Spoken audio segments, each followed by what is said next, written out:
Well, welcome back. We are once again past the dice, playing another Daggerheart adventure. Last time, we ended up dipping underneath the Dragon's Piss, the pub that was above. It was announced to you that the owner, somehow, some way, was kind of, I don't want to say the word trafficking, but getting mer people, goods, and things of that nature, but his life was cut short by your group's hand. You followed a lead. I don't want to use the word stripper, but the individual by the name of Droplet. Wasn't he a hooker? Freelancer of some sort. An escort, that's the word. An escort by the name of Droplet. You guys ended up questioning and finding out that at one point in time, the symbol that Droplet carried meant like a form of unison, a form of unity between these individuals. Upon going down underneath the Dragon's Piss, you found out that if that's what it was at one point in time, it most certainly is not now. Ended up going through a band of Voidkin or Voidkin, teaming up with them and closing up a void gate. You found out that the Crawling King has almost an unlimited pool of an army coming from the Void realm. And there are a certain group that seems to be rising that carry the same symbol that Droplet had, etched into their skin like a brand. Ended up closing the Void Gate, going through quite a few different things, including a fallen party member. A party member that is currently feeling extremely sick. I feel great. Chapped. Little thirsty. Yeah, very thirsty, very parched. Trigger mycosis. But you found out that the mer people, whom they were taking from topside, were creating this fleshy room that you currently are in from the skins of the individuals from above. In these leathers, so to speak, of people, there are carvings and runes and things of that nature that do have a slight blood-like glow to them, that tinge of red. The Void Ganassi ended up making their leave. They did welcome you to whenever you would like to dip in, that your valor was enough for them to recognize. Sick. If we can find a portal. If you can find a portal through there. But you now are all gathered around Oberon as he is sat up, once again going through a cycle of death and rebirth, looking very akin to his more orcish self. Still very clearly a fungal, but the muscle that was once gone is now back. But you all have a moment to yourselves as you readjust. The gate to your left-hand side completely collapsed in on itself. The elven runes no longer lit up in that blood red. You can still feel, I would say Hawthorne, you still feel like a residual magic where the tear and rift that the Void Ganassi left through. There's still like a sensation of magic that seems to be dissipating. And you all have a moment to yourselves. Right now, to describe this though also, Feeley is normally a very like hydrated individual. Like his skin kind of gives a little bit of a glisten. And now is like a little, I would say it's like an off gray and off grayish green compared to his vibrant green that he normally is.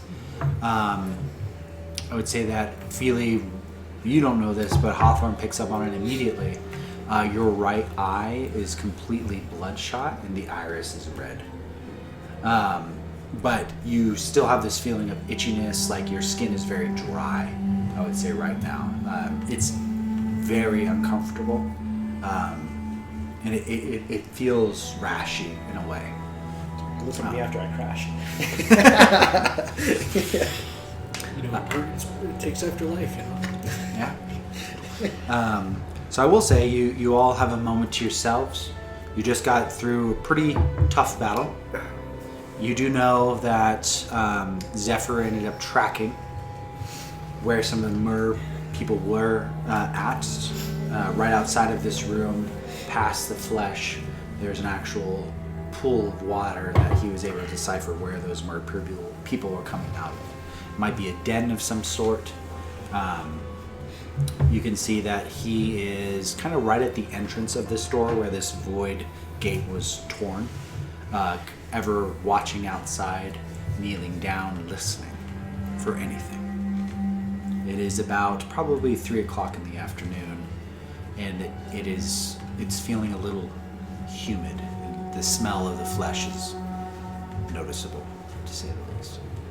And wherever Eddie is, there's a slight crisping sound of flesh cooking under him. So do we think we're going to have another fight soon? Most likely. Mostly. Let's go. Feeley expects more fights. Do we want to rest first? Vasco Feeley would not be opposed. It looks like Oram already got his rest, though. He's been sleeping for a little bit. I'd like a rest. Like a rest? Okay. Are we doing a short rest or a long rest?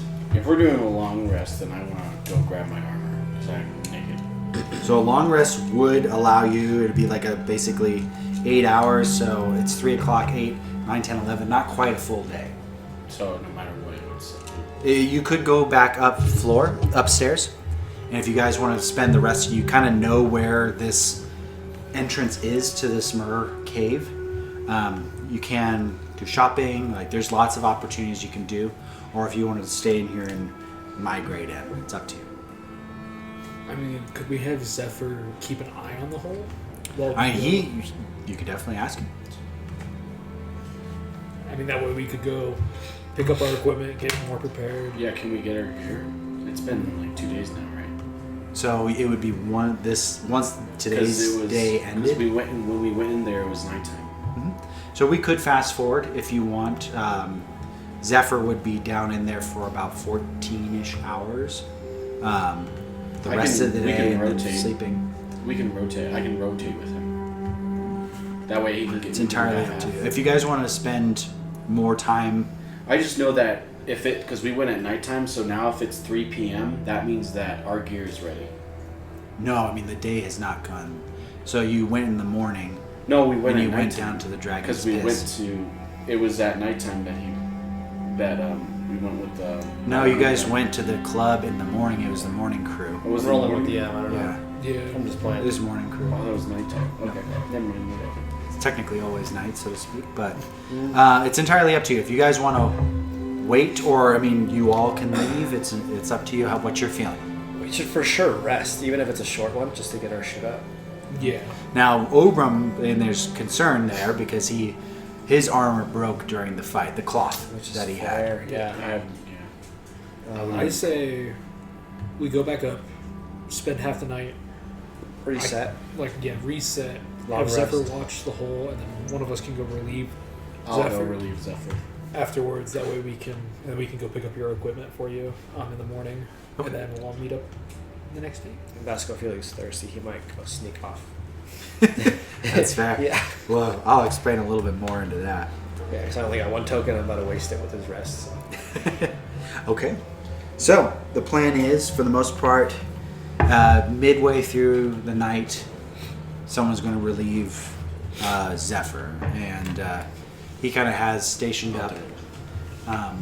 He's in currently the void room itself, kneeled down, and this place at this point in time is just pitch dark, especially after the collapse of that rift. But as you guys begin to kind of migrate over, you can see very briefly as you look behind your shoulders, 2 yellow eyes that eventually just disappear into the darkness. Should we do 2-2? Like someone with him and then rotate? It's up to you guys entirely. What do you want to do? Yeah, I can do that. Yeah, I'll stay with him right now. Stay with him right now, and then you have the second shift. Second shift. Okay. Are you okay with that? Yeah, works for me. Okay. Okay, just in case. That definitely helps lower the DC. So thank you. Not gonna kill Good you, call. boy. Good call. Yeah. Okay. So, topside crew. What are you guys doing while Hawthorne and Zephyr are down below? Let's see. You could just rest up. It's just or- nighttime right now, right? So it's around 3 p.m. 3 p.m. So not quite night. I mean, definitely in the afternoon. I need to go get leather. Okay. Like actual leather armor. Actual leather armor. Okay. Then it's after this quest. Or hide armor, It's actually. like tomorrow in game is when our shit's ready, right? Correct. Okay, Yeah. tomorrow. Tomorrow in game would be when your stuff is ready to go. Yeah. Okay, so after I finish quest. Vasco Feely's gonna try and find someone to munch on. He's got this insatiable urge. So it's I'll Is we'll it like put that? a Does pin he- in does that. he- Right now, I mean, I was curious. I was gonna say currently right now, Is he in like the Feely stages? has no idea what's happening to him, and I'll kind of. Okay. He's feeling odd. Is I it would like say. Elder Scrolls Oblivion kind of vampirism where it takes a couple days and then like... It does take a day or two. Oh, okay. For it So to then how do my sorry. tokens work? So your tokens technically don't apply just yet until Oh, they you don't fully. exist. Yeah. Okay. You have, unbeknownst to you, you have a period of time that you could get it cured, but you have no idea that what's wrong with you. Yeah, how could you handle it? Yeah, I'm not curing this shit. I will Vasco say Feely's gonna go take a nap. He feels like shit. The good news is that Yeah. this realm is dark. It's not like it's daytime. Yeah, the day would suck. I had to wear like a, I don't know, hood or helmet constantly. Yeah. This is Yeah, a put some world where that sunscreen doesn't on. matter. Griffiths for Yeah. Like they do in Slade. Put that helmet on. So, Obram and Eddie, you notice that Feely's kind of still a little stumbling around. You can tell that, it almost seems like he hasn't rested in days, and one of his eyes just completely bloodshot. Like he does not look good. I'll let you guys role play this out a little bit, actually.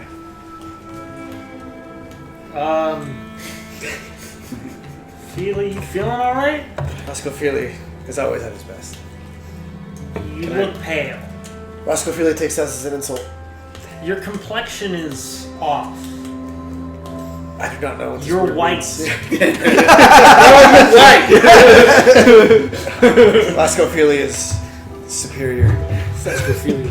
Oh, don't say that. Cut that out. I feel fine. Yeah, you guys are you're worried too much. Vasco Feely's fine. Can I roll That's to what see you if call Vasco fine. Feely thinks that he's fine? Or does he know You that he's can not you fine? can you can tell that from his conviction that he feels fine. Vasco Feely has never doubted. He's a little he's a little like he seems just exhausted, a little tired. For reference, no one knows what happened in that room. No one was there for that. That's right. Just to keep meta, like at a minimum. Zephyr walk in does. there and chug the chalice. Zephyr did notice Zephyr the knows, difference, yeah. and he did notice when the difference between in and out. Yeah, I did 'cause- make sure that was clear, but Going above. for the most part, Feely talks with a certain conviction that most people just. So he just Take rolls for like a granted. nat 20. He just has a certain presence about him. Vasco So, Feely is always the tip of the Vasco spear. Feely. so Feely, you're going to retire for the night. Gonna rest. Yeah, in I'm your gonna room? try and get my stuff up. I'm pretty beat up. Okay. If you're going to do a full rest, then you'll recover HP or stress, or you can repair your armor. Someone's an armorer here. Eddie is. You are Oh able no, to- I'm not. Sorry. You're not. Who? Or is it Feely? Who's an armorer? I think I'm an armor. Yeah, you are an armorer. You are So an you can armorer. use Yeah, a use the weapons. D4. You don't have to use one of your actions, but you can roll this to be able to repair some of your armor as a free action. Okay. Um, And I have one or two actions. For you my have rest. 2 actions plus that. Sick. Okay. So I'll let you go ahead and go with that. Is. What's that? We never did establish what an alchemist does. We haven't gone through it. Yeah, we really need a boil. I got the weaponsmith. You and have the, the book. I have You the just book to of read it. recipes. Yeah. Yeah. I think that's what Hawthorne is doing. Okay, while we're down there. Yeah. I would say, like, we'll role play it out, but Gotcha. both Zephyr and you are comparing some notes between each other. Scholar as well as the Slayer. Kind of going a little hand in hand. All right, so Eddie and Obram, I know Oberon, you're looking to potentially get some leather armor, Yeah. which Hide armor, actually. hide armor. She didn't have. I would say that she doesn't have hide armor. I'll go with leather. Leather. Yeah. All right. So that transaction happened. You ended up tossing 2 bags of gold coins for some leather gear, which was a discounted rate because of Feely. It used to be 3. You're welcome. Let's go. Feely knows how to negotiate. And then Eddie, was there anything that you wanted to do? I'm just gonna feel. I'm gonna feel myself up. Gonna roll one out. Without Yeah. me, It's me every night. In the bed. Yep. I'm going to use my weaponsmith action to. I'm gonna go up to Hawthorne and I'm gonna go look what I got and kind of flash my Whetstone. Okay. I would say Hawthorne. You would be down. I will yield my weapon. You will yield your weapon. Until shift change. Okay. Okay. This might be a horrible idea. Yeah, that's a choice.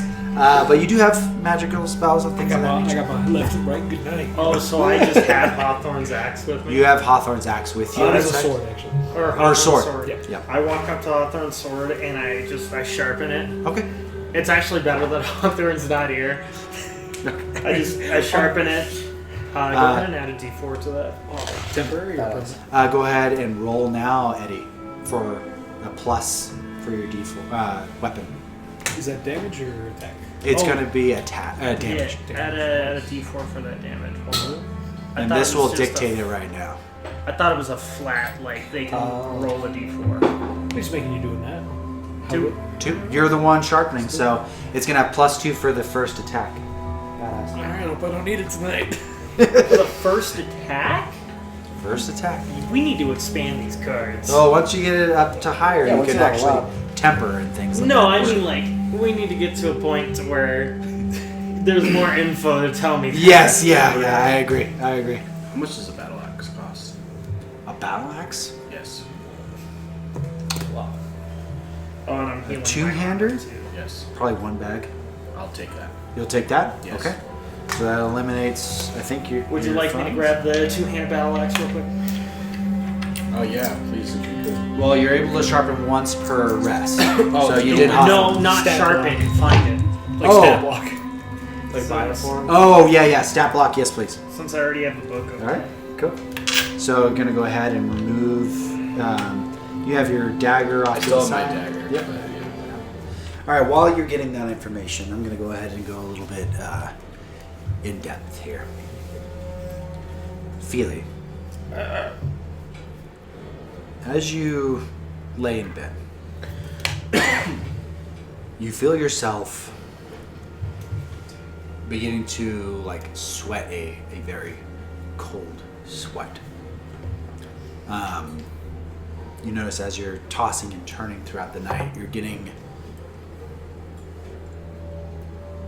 impulses. You're getting these moments of flashes of anger, flashes of cold, flashes of peace, flashes of sexual frustration, like flashes of just all these emotions just kind of flooding through you. I need you to roll your hope and fear dice, and I need you to add your instinct roll to it. Instinct? Yes. No instinct. I don't have any pluses to it. Okay, Yeah. no worries. Flat roll. Skadoosh. 10 hope. 10 with hope. Take the hope. In the middle of the night, you find yourself almost in a trance. You remember only bits and pieces. Your vision goes red.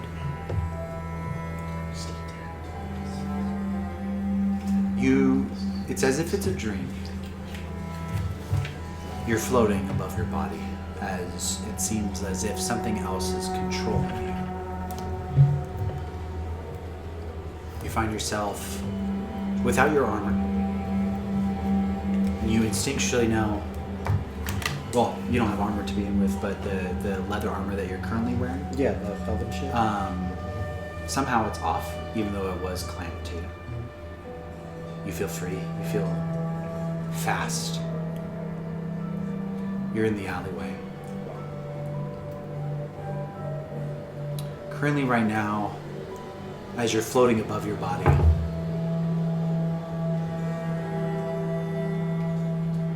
you see the last person you were intimate with, which was Oh, the midget. Droplet. Yeah. You're in this alleyway watching them get ready for work and walking on over. With a 10,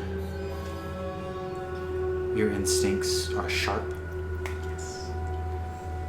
You notice as they kind of walk on over, and there's a back entrance that you traversed out of last time, and you follow them. I did take his back entrance last time. You did. And you follow them. I need you to go ahead and roll a finesse roll with me with a advantage. So it'll be with a d6. Wait, what do you? I thought it was hope and fear. It'll be hope and fear. Oh, and out of with D6. advantage. Yes. Gotcha. So as they're in this dressing room area, and you've been very quietly floating. Crit? Don't even need. You know what? Throw it on top of it. Yeah, roll it in here. Yeah, why not? 6. Oh my god!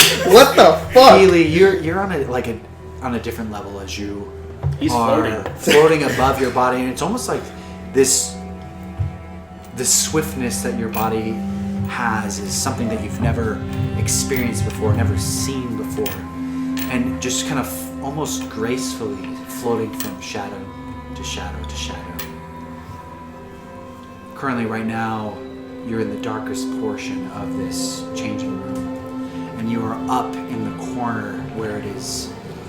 Somehow you almost feel like you're blending in. You notice your hands go from this kind of sickly grayish green to as black as night as you tuck yourself away in this corner in the ceiling, watching patiently. That's so sick.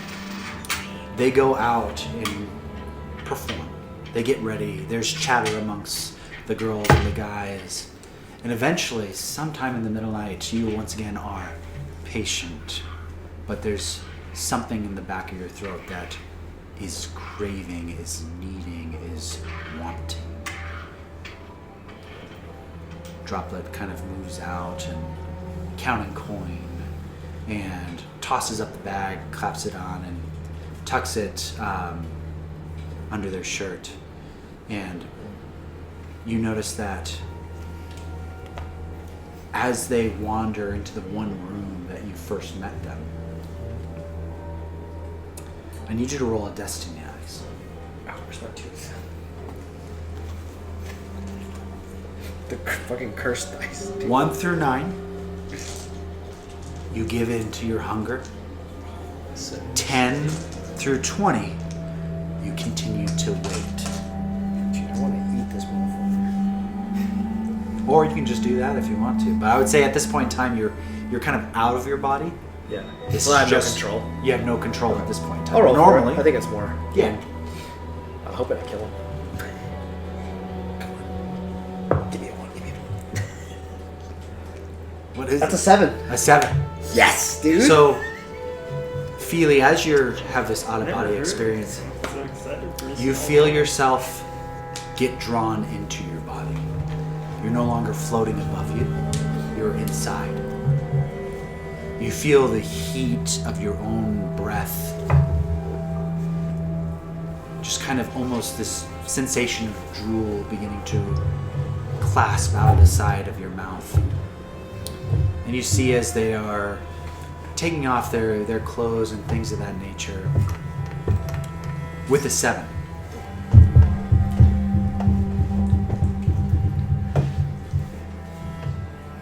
They turn around briefly as if they heard something. And you were once on the ground, you're now on the ceiling, crawling above them, looking down on this kind of starry-like room. And you see them looking around, just like, what was that? You feel your tongue come on down. It's as if it is elongated longer than it's ever been. And as they're getting ready, you wrap their tongue immediately over around them and pull them up without a sound. And you all of a sudden bite into their neck, and they can't make a noise as they are completely choked. You begin feeding and drinking and once again feeling alive. With a 7, you drop the body. Satisfied and not really in control of your body. You hear ruffling, you hear sounds outside the room itself, and you flee without being able to dispose of the body. You eventually fall entirely to sleep, feeling better than you've ever felt, ever. What is your blood tokens? So it says, specifically it says like on fangs you can mark a stress, place a token when you feed, hold up to 5 tokens, spend a token before an action, make your fear die a d20, remove a token upon rest. Okay. So I guess basically we'll kind of go off of those rules. You feel fantastic. I would say, Hawthorne, I need you to roll your hope and fear dice real quick.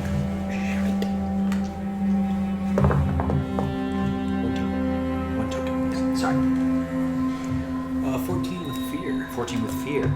Because of fear, in the middle of the night, you see Feely. We're kind of fast forwarding, we'll go rewind. Gotcha.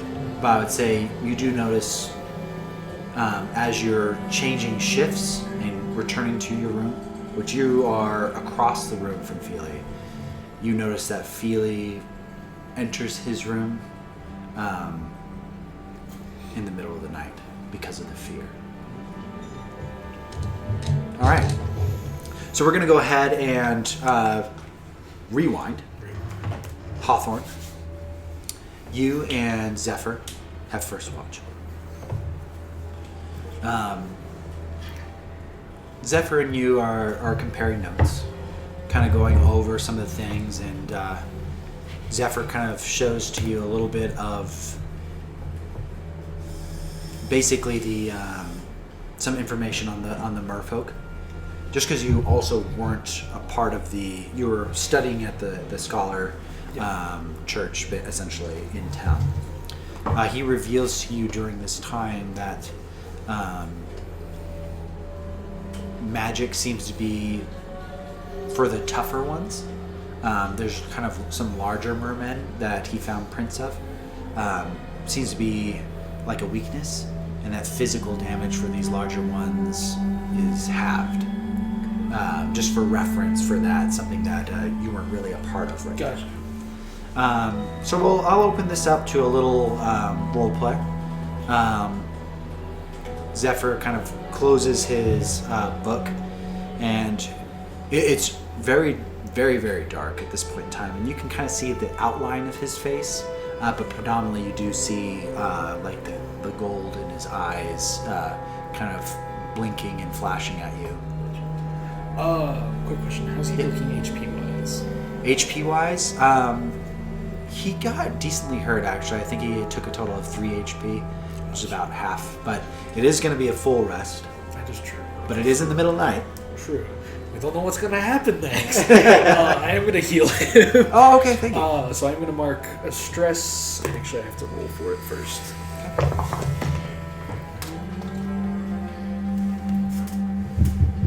Okay, I do succeed. So he will heal 2 HP or 2 stress, however he wishes. 2 HP, for sure. Fair. Describe this for me, Hawthorne. So after like the initial party kind of leave, or the majority of the party leaves, we kind of set up plans to meet back in the morning. As he's kind of like going over his notes and stuff from like, the day prior.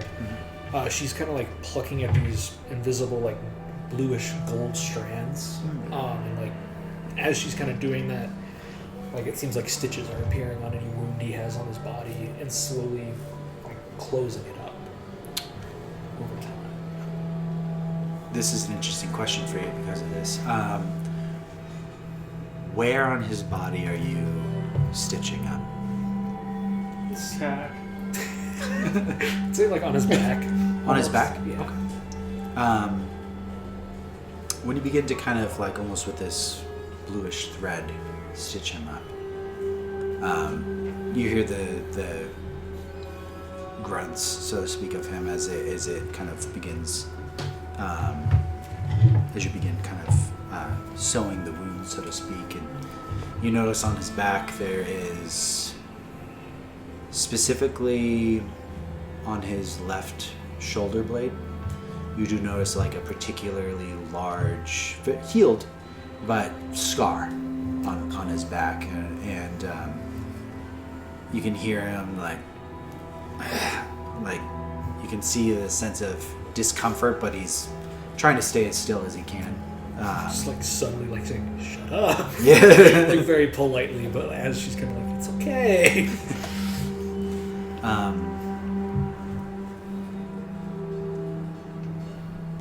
I used to have a wing once on my shoulder, I similar to you. say it's a euphoric high, isn't it? Being in the sky. I ripped it off because the mutation scared me. Can't argue with that. Anything unexpected is rather terrifying nowadays, I suppose. And she kind of looks around at the flesh-covered room that they're sitting in. It's like, would have never expected my life to end up this way. Are you scared of your wings? Scared? Maybe. Who knows to say, you know. Feel as if they're a gift, but who's to say? Could be a curse. You can feel like his body tense up a little bit as you kind of begin like kind of digging into where to kind of get in there to heal that particular area. When did they grow? If you don't mind me asking. My village, back when we were all still beneath the surface, was getting attacked, and I hid, but it wasn't enough. And at that moment, I just called out, just asking for anything to happen, for anyone to answer, and I passed out. I don't really remember, but I woke up. She kind of gestures back for a second. They were there. They've gone through their changes. I will say that, but I mean, pretty much as long as I can remember, they've been a part of me. He puts a hand up to where the one scar is. Did they hurt at all? I wouldn't say hurt. Falling from the buildings a couple times, that hurt. But I never had pain from them on their own, I'd say. So it wasn't, Probably the moment where Hawthorne got thrown through a building. Yeah. Maybe a flashback. Yeah, Getting chucked through a wall multiple times.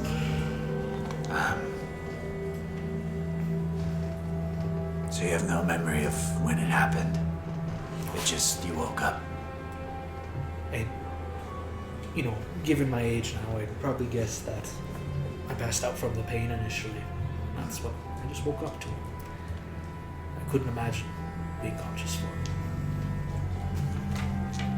I'm glad you didn't have to endure it. And she kind of hesitates for a second, puts like a shoulder, or a hand, not shoulder, a hand on his shoulder. He flinches immediately. She backs off and says, I'm sorry, but... No, it's fine. He takes your hand and puts it back. I'm sorry that happened, but we're still kicking, aren't we? Yeah.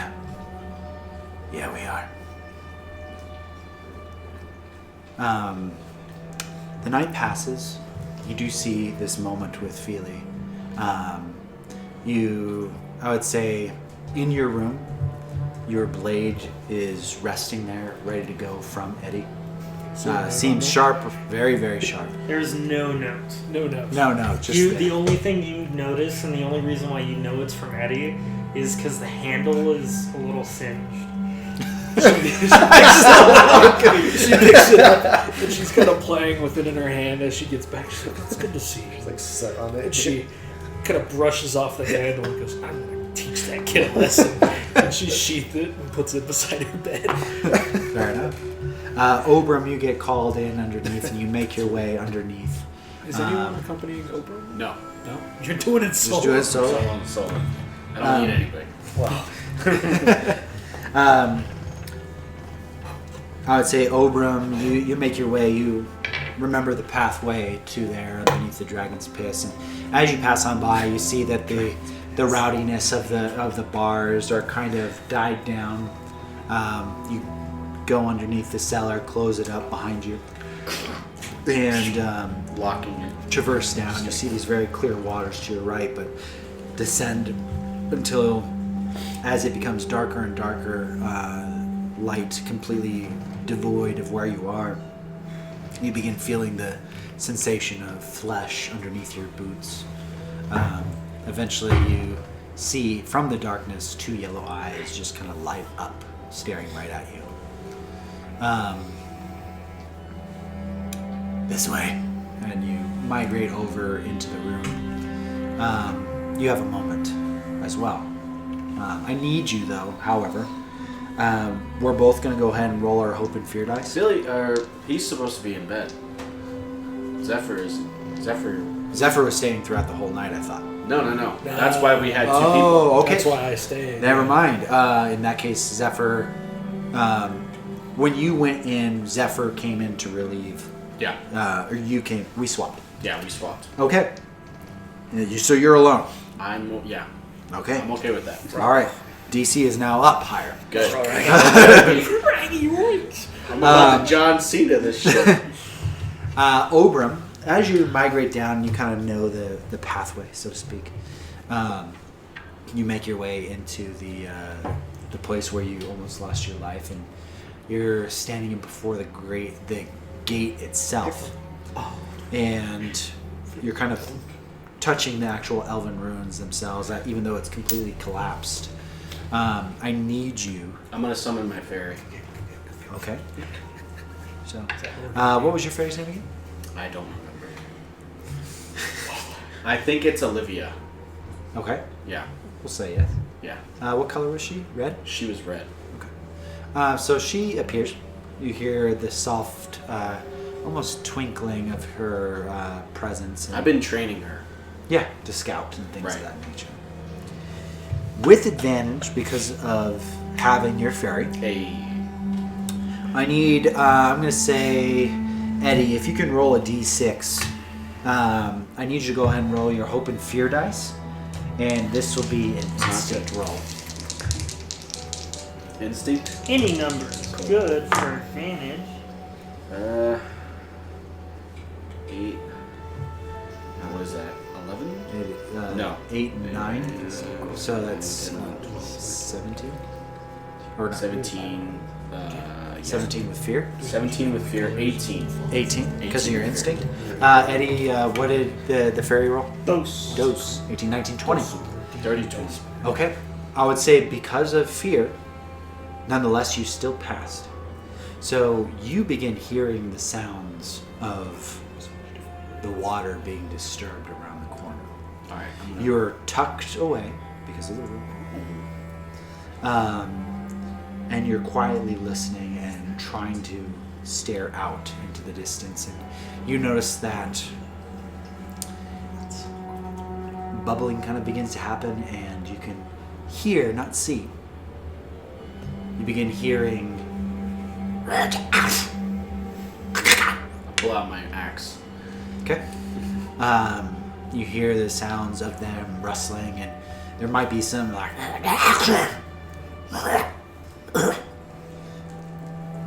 You hear the sounds of wet footprints here and there.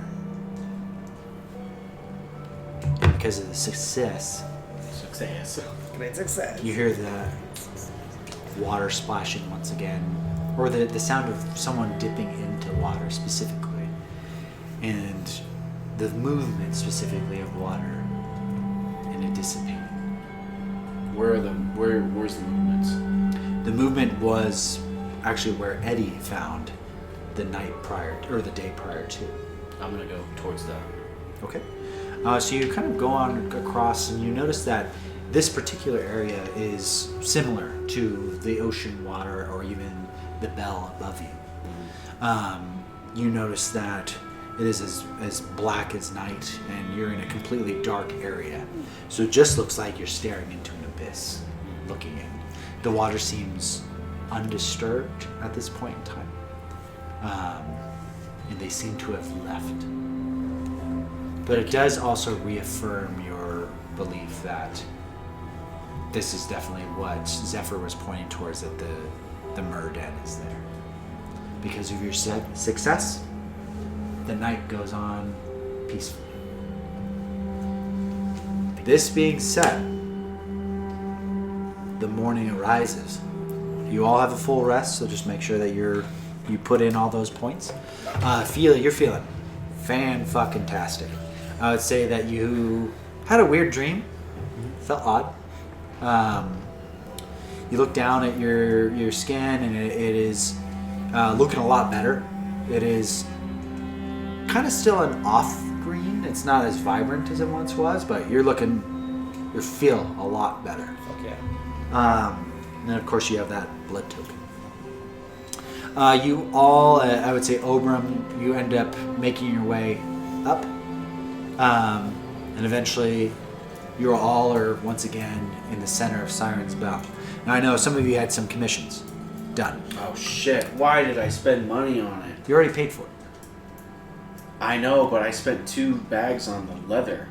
I'm an idiot, bro. No, because I mean, in the end, You now do have a second set of armor in case one breaks in combat. as well as if you went into combat because of a bad roll, you wouldn't have been naked.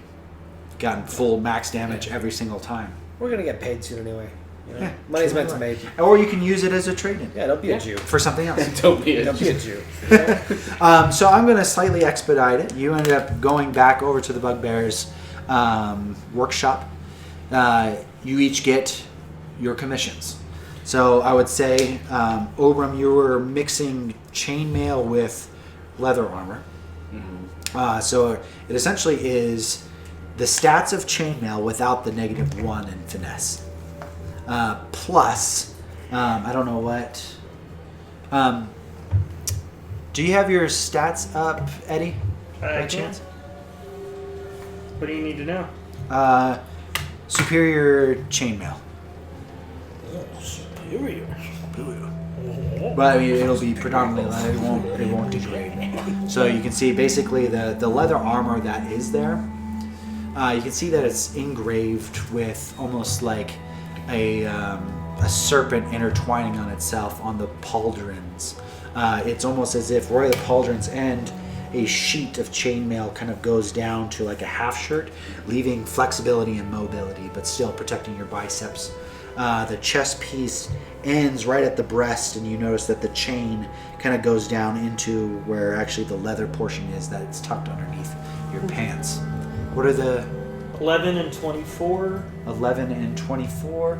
So in that case, this will be 13. So it's 13 in that. And what's the armor for it? 5. 5. So that'll be instead of 4, you have 5. And no longer a -1 in finesse. Do we want to throw the feature heavy on it, or because you said it was flexible, are we going to keep the evasion the same? We'll keep the evasion the same. And then Eddie, you didn't have anything commissioned? Nope. She doesn't work with metal. That's right. Hawthorne, or guns, No, definitely. works with metal, but She doesn't work with I know guns. Feeley does, but I don't remember if you had anything commissioned or not. Does she have any ranged weapons? I didn't have anything commissioned. You didn't have any commissioned. In terms of ranged weapons, But it was like a longer one. Oh, where's that? You said 14 Someone and have like an 25? extra long one that takes like an extra 14 day. and 25. What's that mean? There you go. And then that'll be 5. I don't know if I took it 5 plus 1 because of Guardian. Yeah. I don't remember So it'll be commissioning her because I also feel like I have a fairly high gold count given the. Yeah, you have a lot more gold count, so I don't think you bought I it. don't think I did. Well, I also did strip, so that also. You did strip. I did strip after. I don't think I did the commission.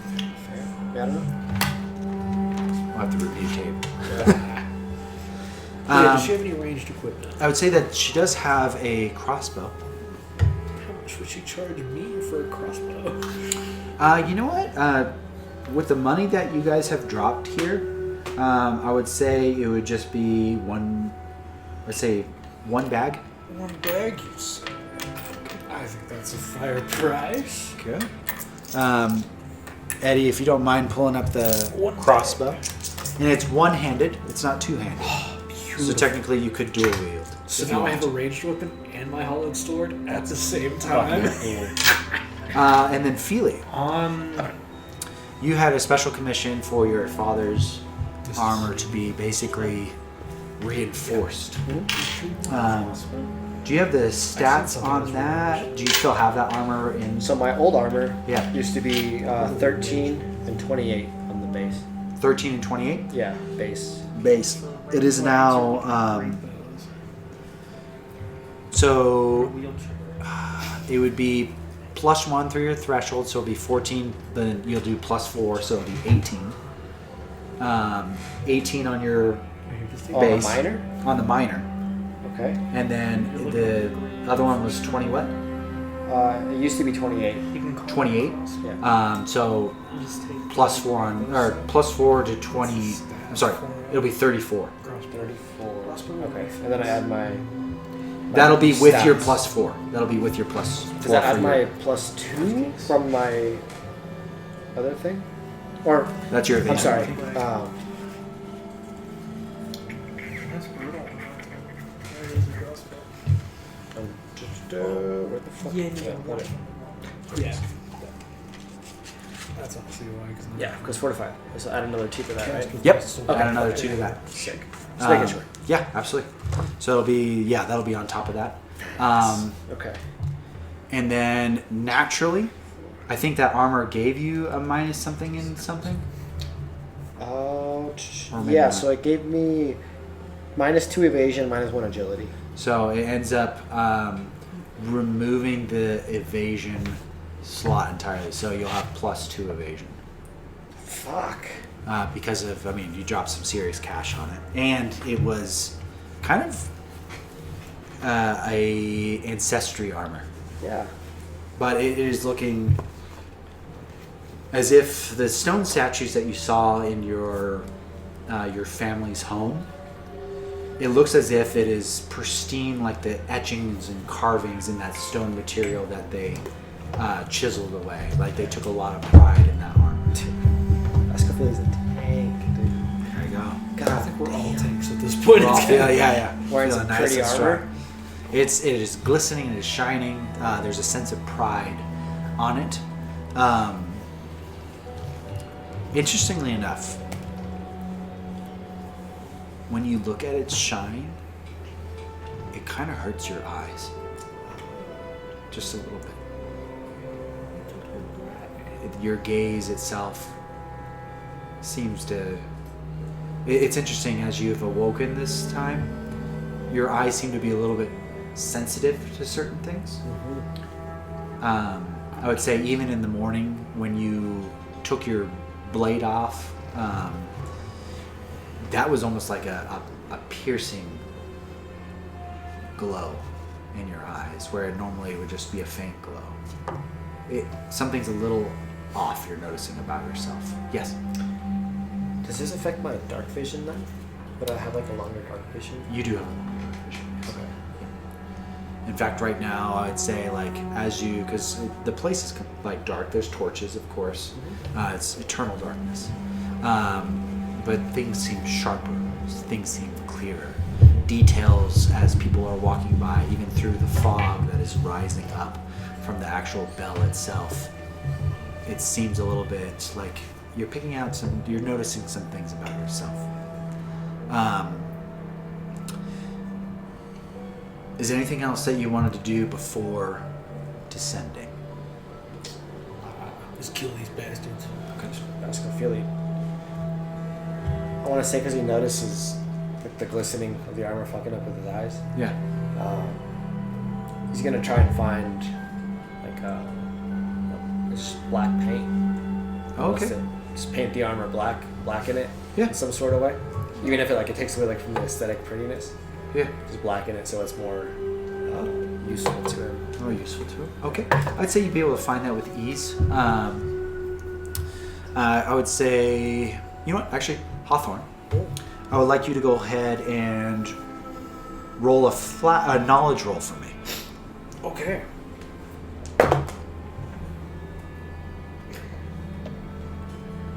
Doesn't have to be crazy high. 8 with hope. Yeah, with hope. Take the hope.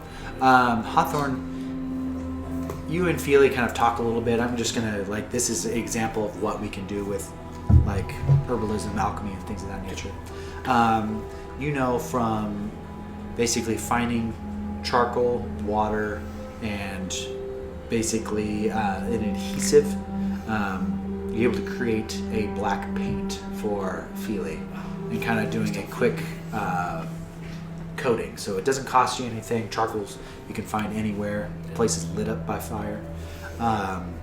So I would say that with that roll, that's also something that you are capable of doing. We can be really experimental when it comes to certain things.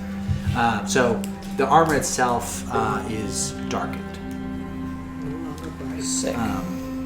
So a lot of you, are we descending? Yeah. I don't see why not. Okay. Ober. Yeah, sorry. Now you're Okay. I need marching orders. Who's going in first? Is that a question? Yeah. Tip is good. I will take second behind Felely. I would say, Eddie, you notice as you guys begin to kind of go around the corner of the Dragon's Piss, you notice some of the delvers in the area. They have the symbols. They begin kind of rushing.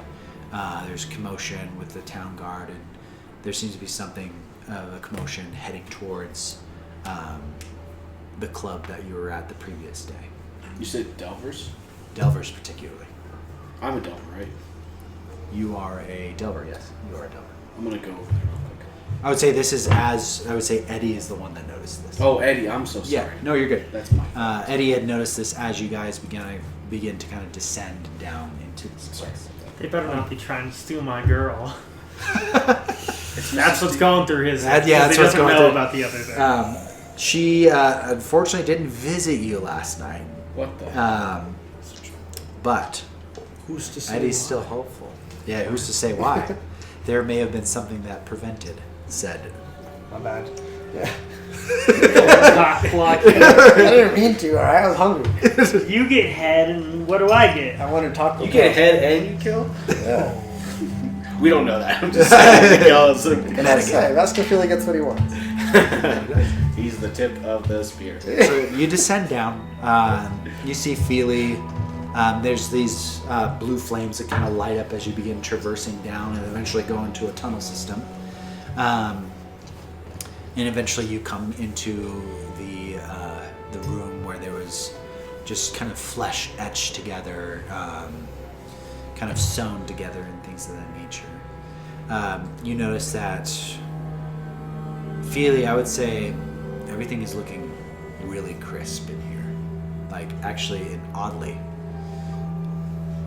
where the others aren't making a comment, you can very clearly see red symbols etched into the leathers, the skin on the ground, giving off a light glow. Can I understand that? Or is it just like a symbol? Just symbol, you notice it. People are just kind of wandering around in the dark, kind of not particularly they kind of know where they are, but you notice that these symbols are slightly glowing, and they're emitting a little bit of light that no one else seems to pick up, except for Zephyr.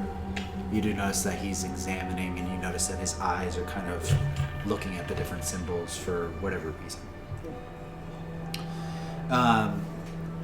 however, you guys make it up to this dock area where Oberum you saw, or listened and heard the mer people emerge out of. You stand before a very black water, like basically this pool of water that seems to lead to God knows where.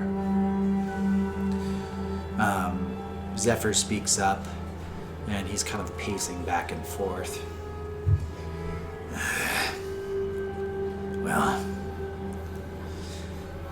are you all ready? Forsworn and into the abyss. Say, senor.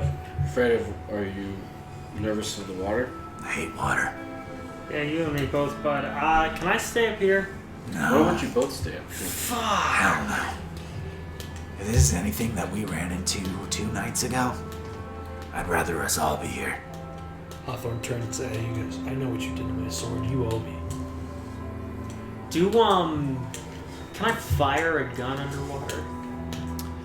You can? Yes. Fuck yeah. You'd be at a severe disadvantage. Bubbles. Never mind.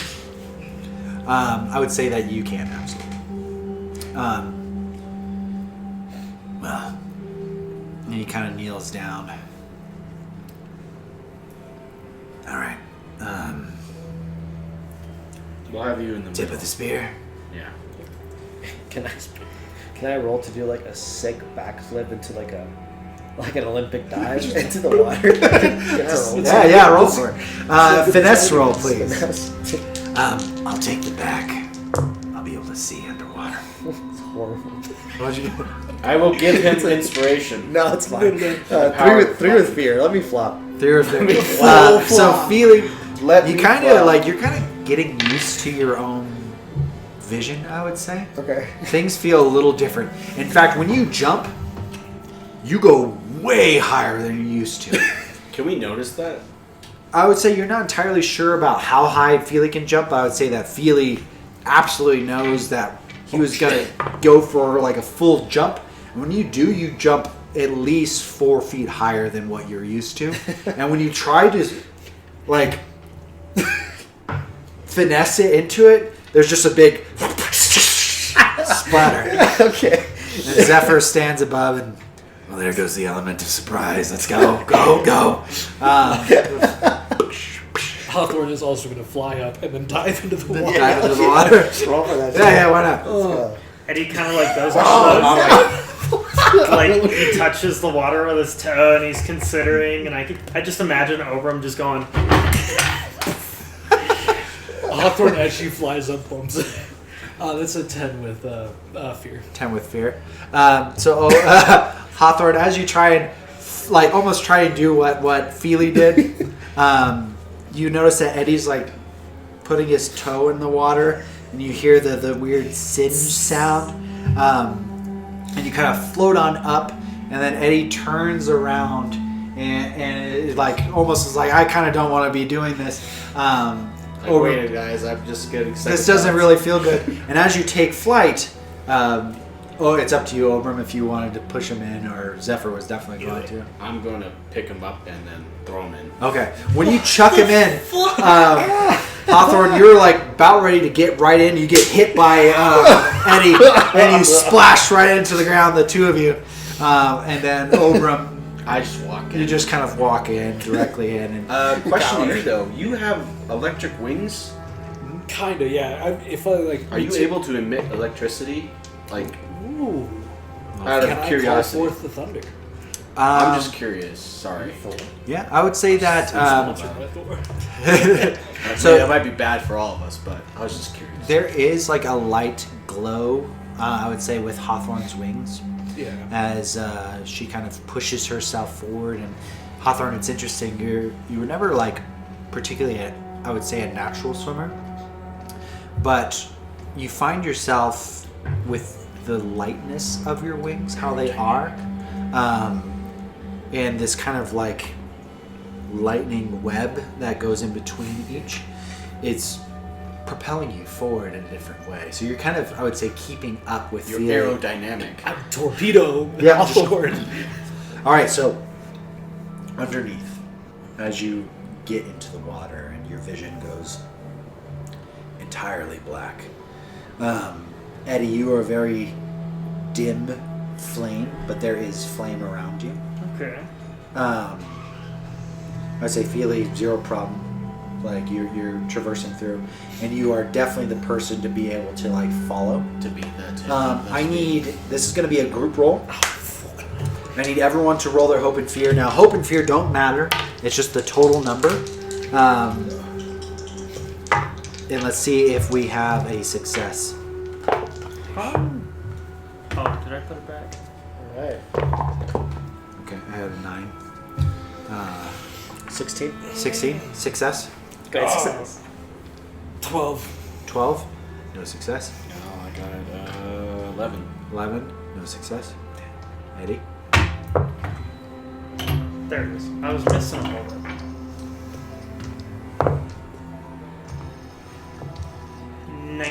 19. I should start rolling with this thing. That being said, I would say that Feely, because you're amphibian nature, I need you to go ahead, and this will kind of actually decide, because we had quite a few different, like, we had 2 successes, 2 fails. I need you to go ahead and roll your destiny dice. Oh, tooth. Tooth. Summon forth the tooth. Summon forth the Give tooth. me the tooth. Similar as before, 1 through 9 will be a failure. Whatever that entails, we shall see. And then 10 through 20 will be a success. And your group will not run into difficulties. I'm making my suicide. How are we all breathing right now? How's it No, you're holding breath right Now now. ask if Felix. We'll get into that, yeah. This will actually, definitely dictate some of that. All right, I'll give you mouth to mouth. Why did you open your mouth? Oh, please, you know he was the right thing. Oh, yeah, it totally was. 17. 17. Sorry. You all traverse through the water just fine. That being said, no one loses his stress. You're wrong. You now kind of get up to a fork in the road. Feely, I will say, I need you to roll, since you are leading the charge, a instinct roll.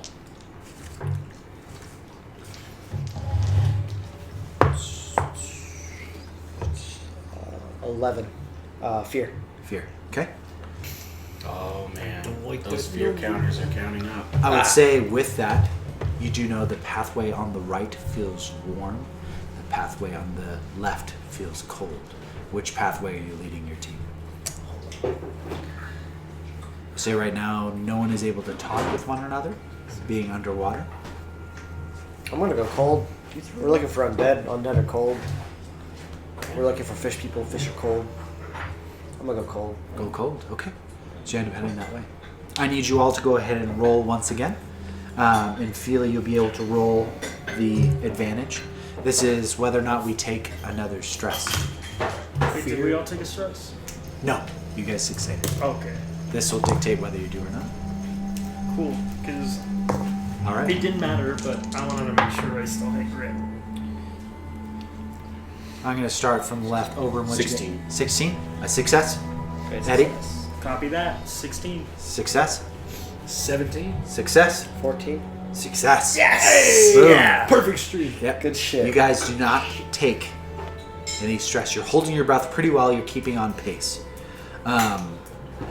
Eventually, you get into this kind of like a thicker. Did have a commission. Right. Just. It was you. Yeah, but it's a day longer. So Yeah. I have another day. Yeah, on you're my chosen. Okay, there was something. to convert the Mask of Yin and Yang into the lightning bolt. That's what it what was. I- Yeah. Told you. So yeah, the next day. Next day. You end up getting into this territory where, Feely, you would notice this because you're kind of breathing, so to speak, underwater. It starts to get really salty. Really, really salty. And there is beginning to sprout seaweed everywhere. You notice as you traverse further and further into this place, with your vision as well as your amplified vision, you can see this without rolling. You start noticing as it's getting colder, it's starting to get like temperatures which are really cold. I'm going to spend 2 fear each of you begin getting this sensation of it's seeping into your armor, it's seeping into your leathers and cloth that you have. It's starting to get freezing where you're at. You each take 1 HP. Okay, who chose this direction? Tip of the spear. Tip of the spear. That being said, Feely, in this seaweed and in this things, as you kind of notice that it begins to kind of open up. Instinctually, you may have made it on the sea. You're somewhere in the sea as you begin to swim further out. On your left side, as you begin to continue, and you are deep, I would say. Can't really see above you. You're in utter darkness. Instinctually, you would know that you're not close to the surface where you're at. But you begin seeing just broken, destroyed boats everywhere, cluttering the bottom of the seabed. I would say because of your vision too,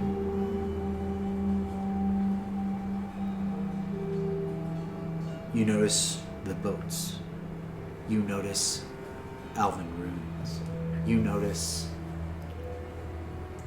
a basically kind of like a cliffside of the seabed going deeper. What pathway? And I'll say that you don't have to roll for it. You were able to see this very clearly. Just know that your companions at this point in time will end up starting to roll with disadvantage, being able to hold their breath further. Not you. You still roll with advantage.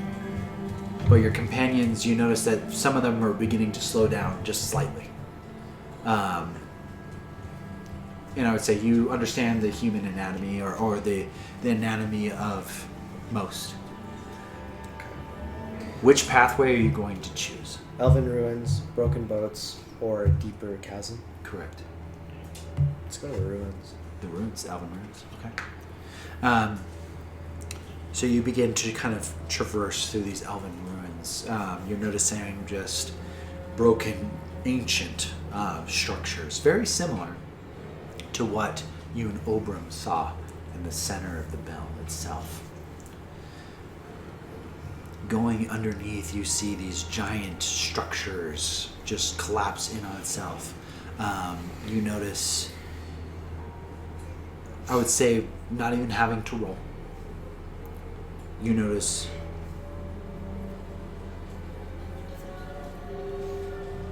in particular a temple that sticks out above everything else. And you instinctually know your team is running out of water, or running out of breath. At this point in time, I need everyone to roll. The 3 of you are going to have disadvantages, except for Feeley. Whether or not you start beginning to drown. Do you want to roll for the disadvantage, or do we just roll? No, you'll roll, or I will roll disadvantage for each of you. Okay. Crit. Crit? That, I mean, Feeley, you don't even feel it. Yeah. I got a 9. Got a 9? 13. 13? 22. 22. Damn. Okay. So I'm going to roll disadvantage for each of you. 9. Minus 4. So you have 5 you rolled, which is a failure. That's a fair 13. 2, which is 11, which is a failure. DC's 13. I was like, ooh. Then I remember. And then Eddie, what'd you roll? 22. 22. Oh, you're safe. Okay. Yeah, you're pretty much safe, but for shits and gigs. 2. Yeah, 20. So 20, like, Eddie, even though, I mean, he's not really likes water, it doesn't seem to be, maybe his anatomy, but it doesn't seem to be affecting him the way that it's affecting you. He's got that light and frost effect going on. Yeah. Hawthorne and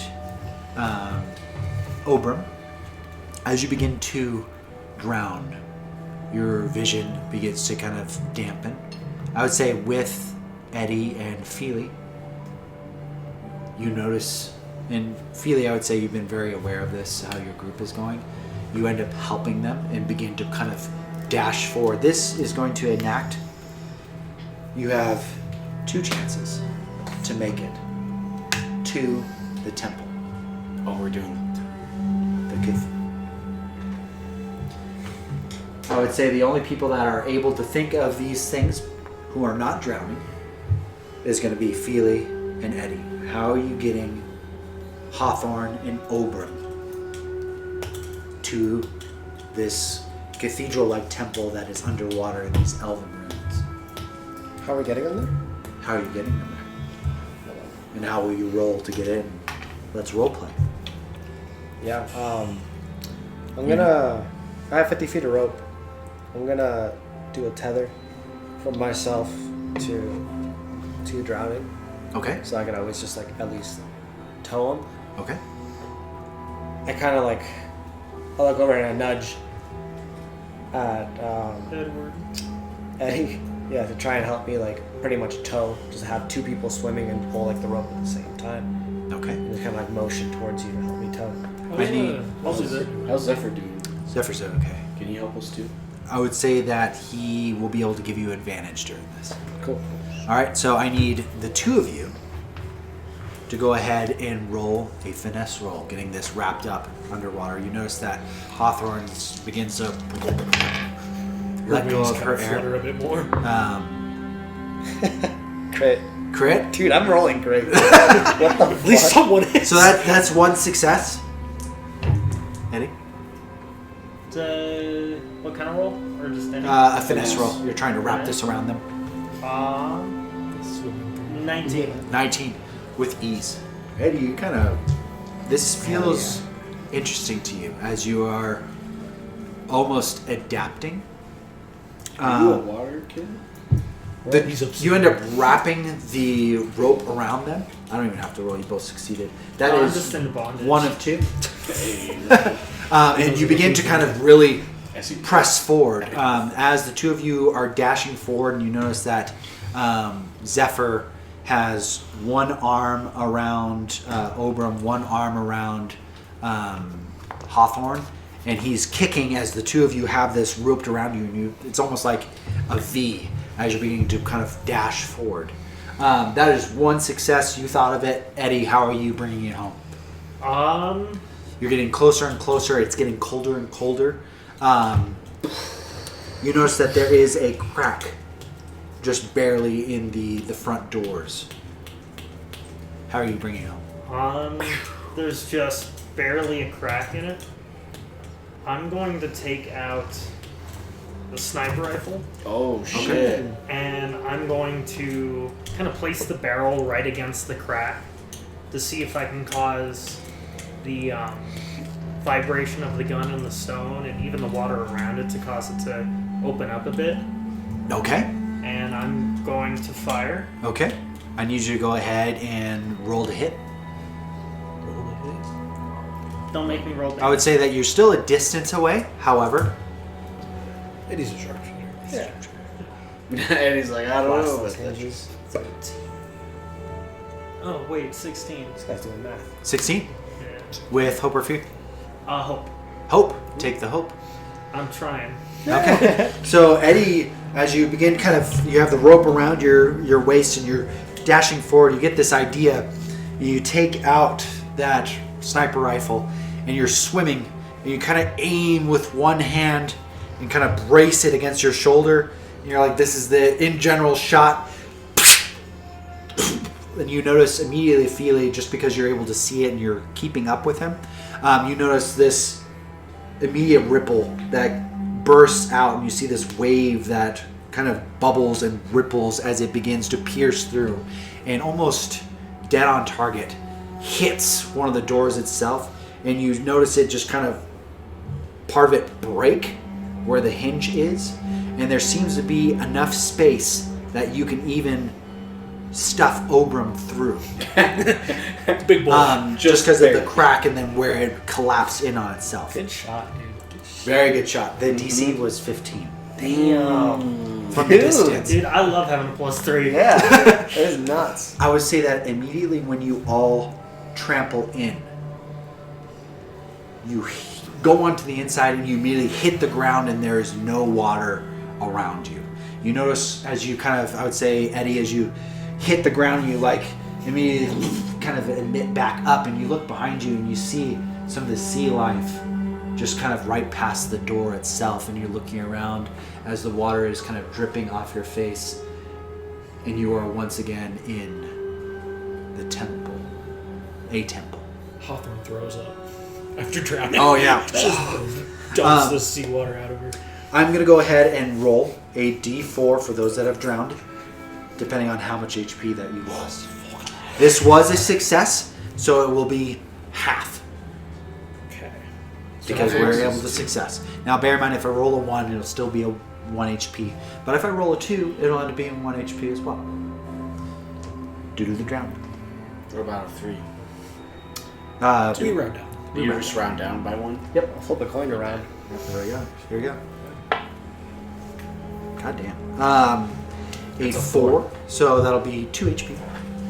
As you begin coughing up this seawater. And I would say, actually, Oberum, with your fungal background. I take more damage? No. Oh.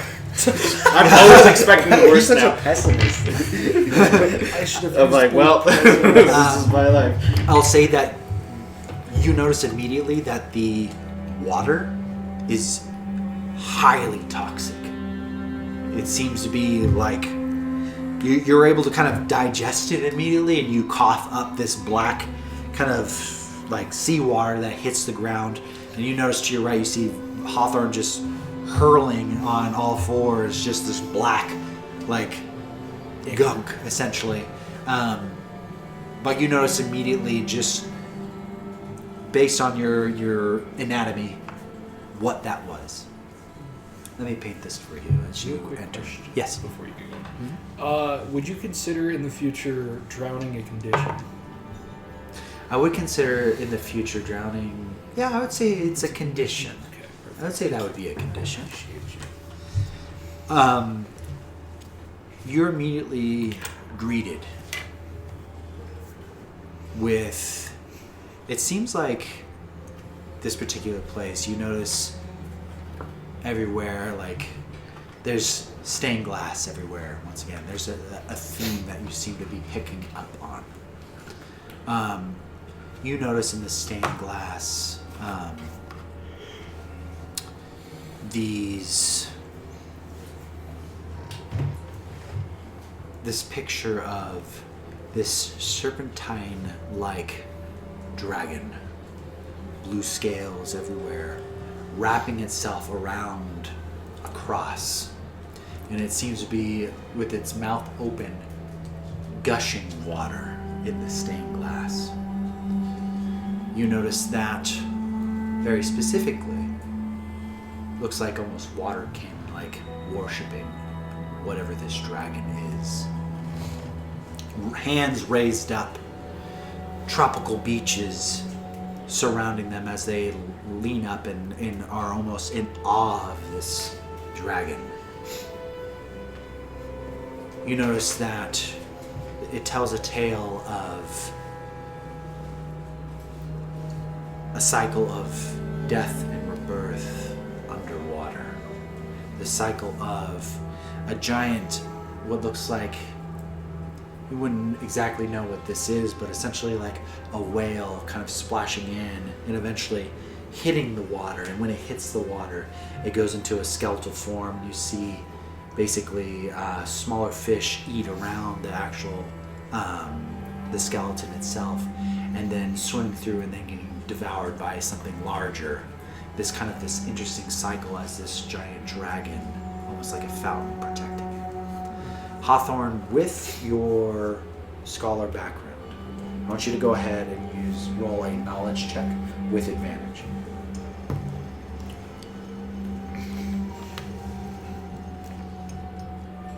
It takes way too long otherwise. 13 with fear. You said knowledge. 14 with fear. 14 with fear? Okay. And that was with advantage? With it. Oh, I have not rolled advantage. Due to your scholar.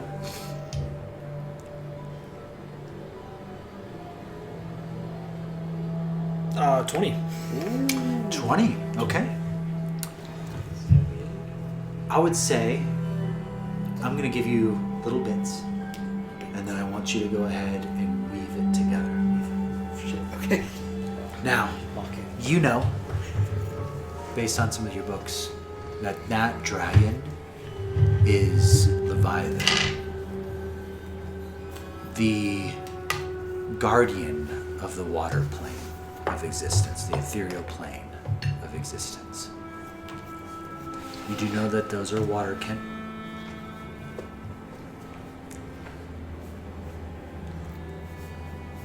And that's all that I will be giving you with the 20. And I would like you to go ahead and create a narrative.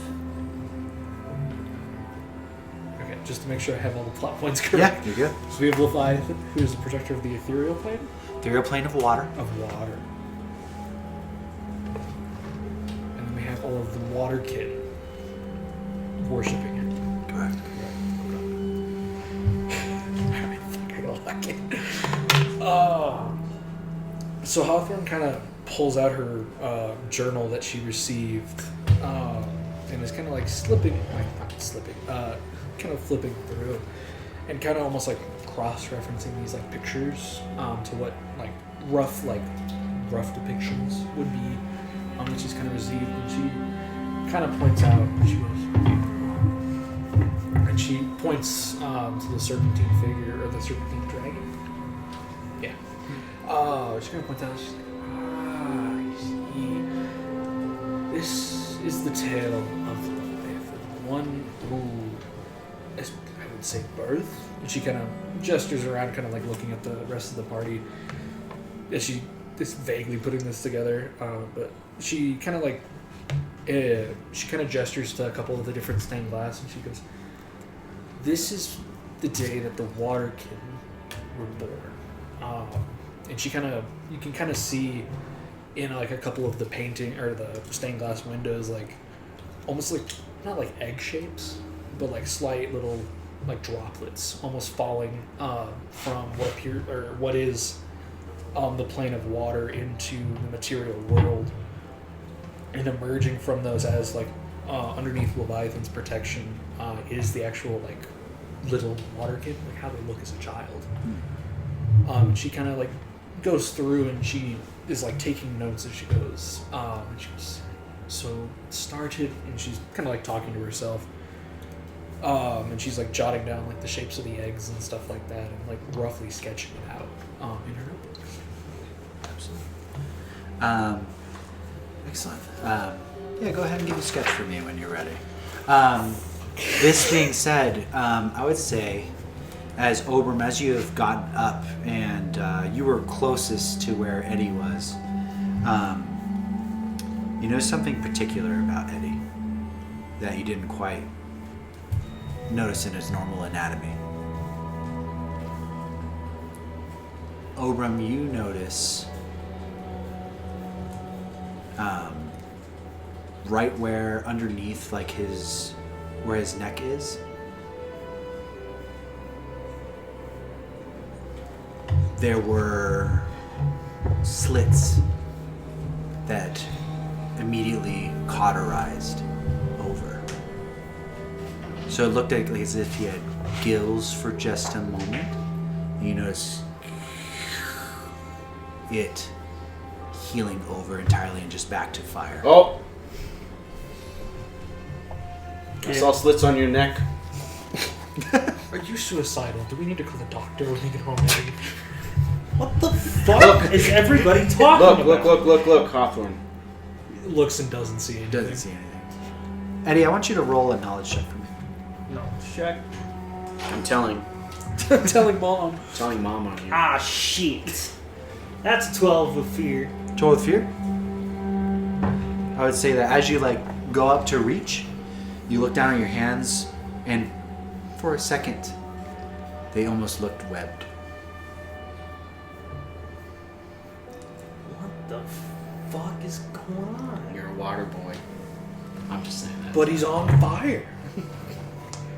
I hate water. How'd you swim so good? I was drowning.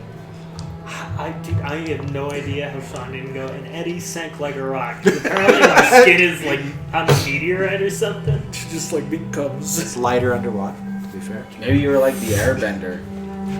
Yeah, You're just all of the elements, bro. that'd be funny as shit. Don't look at me like that. GM, I'm onto something. All right. Let him cook, let him cook. So you notice like this room with stained glass and things of that nature, and immediately you notice these very rudimentary, like abandoned huts here and there. Kind of like they are definitely not a part of this elven architecture by any means. But you do notice that like there are like almost like fish hides here and there. The place is very pungent of like, I don't want to say rotting fish, but like that fish smell like you would smell in a fish market. You notice these like hides kind of tanned up everywhere. And you notice just these like very rudimentary huts. Kind of go around and like look around each, and you notice that there just seems to be no one home. But you notice beds, you notice like very rudimentary weapons, you notice all these things of like what one would imagine like a tribe of merfolk would have. You notice that Zephyr's kind of rummaging through some of it and kind of tossing a few things and throws up his hands. Looks like no one's home. Where could they be? Can I do a investigation check? Or Yeah. not investigation, sorry. Knowledge roll? Knowledge roll. Yeah, absolutely. Can I help them? You can, yeah. If Be you an want to use Ober. a help. Yeah. Our good friends at it again. Oh yeah. I'd like to point out that while we were playing, I got a little out of hand with drawing, and OneNote doesn't like when you use it as a sketchbook. So I got about this far before OneNote continuously started crashing. That's That awesome. was badass though. Yeah. Is that a hook? Yeah, Yeah, oh, that's, yeah, that's that's it. my dagger. That's what I plan to do with it. Yeah. A little experimentation. Oberon, what are you adding to? Give me the number. A 5. 5. Nice. Plus- Plus 17. Plus 17. With hope. What are you guys examining right now? Hawthorne, as like she's actually actively sketching out, she's kind of also like reading over some of the other notes in her notebook of like what was like commonplace in like temples and stuff like that. And she keeps finding like these little notes and like documentations of like hidden like places beneath like either altars or Pizza? like altars Pizza? or behind like curtains and stuff like that. I'm good. Okay. Thank you. So she's like particularly like still actively kind of sketching and looking around, but she's also like dusting off like the behind the altar and seeing if she can find any like hidden levers or anything like that. Okay. I'd say that with that roll on you and Oberon as you're investigating, you see once again a similar pedestal and trial. And I would say with your scholar background and what you rolled, this appears to be the temple that Tyr was referring to. Where this next piece of the puzzle, so to speak, of So El we Dorado. stumbled into an objective. Oh yeah. Kill 2 birds with one stone. 2 chickens. 2 chickens. Yeah, 2 chickens. You notice that in there, and I would say that you are actually able to translate this. Zephyr does not have to translate it for you because of your scholar background. Wait, keep it. I'm not just a pretty body. You're not just so tits. One that could dance. Yeah. I guess, yeah. I'm Give it a scarred for life. I would say that Hawthorne, you were able to read and scribe with your scholar book. Oops, sorry. My bad. Here are the requirements of this temple, if you so choose. If you are to place your weapon on this pedestal, and you are to only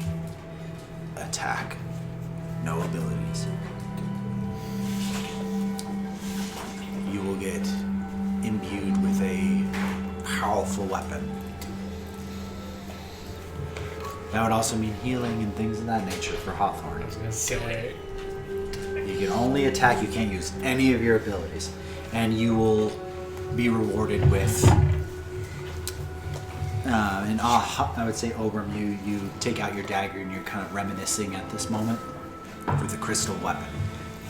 It also states that, I would say, for the sake of knowledge for you all, this could also upgrade or morph your weapon in some way, shape, or form. Just bear in mind that you will use no spells if you want to go, no spells, no abilities to upgrade your base, whatever weapon you decide to pick. Or more. And it is, or morph, if you already have. I think you're the only one with the crystal weapon that went that route. Yeah. Okay, question. Yes. So if I forfeit all my abilities, that technically deactivate bare bones, which would mean I would take full damage no matter what. Someone has a spare armor though. Do we know? You also have cursed armor. I do have cursed armor. Do we know about this, or is it only Hawthorne knows? I would say, I read it aloud. yeah. I put my dagger up there. Okay. Without a doubt. Yeah. It's gonna Are you morph. gonna combine crystal? the powers? I'm of making all- it to a battle axe, bro. If that's okay with you. You can absolutely. So you're gonna You will have to combine use all the this temples? weapon and only this weapon. You don't have to tell me twice, bro. Okay. It'll take currently the same stats as your current battle That's axe. fair, yeah. However, it will upgrade at the end if you follow through. So you can't use shield. I am your shield or anything like that. Correct. For that. But it will upgrade your current weapon if you so chose. You gonna do But it? you can only bonk. Now, bear in mind some creative thinking that had happened with the Alchemist Fire and Feely's weapon last round. It's not an ability. We do have a That's being creative. a combo. Yeah, Hawthorne's gonna hold on to her shit. I do have the leather armor. I I have don't. cursed. It's pretty good. I'm not so concerned about that. I can take the hits. I'm more concerned about keeping everyone else alive. Given every time I've not been And I think present. Feely. Well, to be fair, I was gonna say, Didn't your cursed armor remove 1 HP? Yeah. So your with plate armor, you have full HP Full again. HP. Okay. Just as a heads up, you have 1 more HP. Sick. Yeah. Did anyone want to go ahead and submit their weapon or one of their weapons? Oh yeah, you're talking about the. You can only use this weapon, and bear in mind, dual wielding. You can only use the one weapon. Wait, so I submit a weapon and I can only use that in the dungeon? Correct. With no abilities. After hearing this, Eddie thinks to himself and he goes, you know, Colt never gave me the opportunity to teach me how to use this thing. And he pulls the sniper rifle off of his back and puts it in his hands and he looks at it and he goes, I think it's a perfect opportunity to test my skills. Not that I need to test them, I already know I'm great. And he offers up Walter's to Wolf. Okay. So what I'll describe for those that are, and bear in mind you two can still choose if you want to. I would say, Oram, your dagger, as you put it out, it immediately almost bubbles up like it's liquid. And then it stretches out as you have this vision. Describe what this crystal axe looks like to me. It looks like a pretty good size axe. Definitely enough for two-handed. Okay. It has like one side that's really really sharp. Very prominent. Okay. Yeah, and then it has like kind of like a little spike on the top, like a little spike with like a hook. Okay. And I'm gonna name it Bravara. Okay. Yeah. Add Bravara to your inventory. Bear in mind your battle axe is still there. Just throw it in your inventory. So if you wanted to sell it, you could. Eddie, as you place this rifle down, what shape does it take? You have to ask. I was just making sure. Okay. Let the viewers know. As he places the rifle down, so it doesn't take shape until we No, use it? No, it does. It does take shape right Okay. now. Yeah. So as he places it down, purely with the intent to use it as it was made, he he starts to see it elongate for a moment, and then almost like a touch of his own hubris comes in and it shapes something new, where the barrel starts to fold in on itself and open to be a double barrel, and the bolt action portion starts to slide up into into more of a sight as the whole thing begins to bend forward as it takes the shape of a double barrel shotgun. Okay, absolutely. It morphs into this different weapon that you've had in your mind for a long time. You were inquiring about materials even to create and craft and etc. So you had this vision of what this looked like, and here it is before you in this crystal form. What color is the crystal?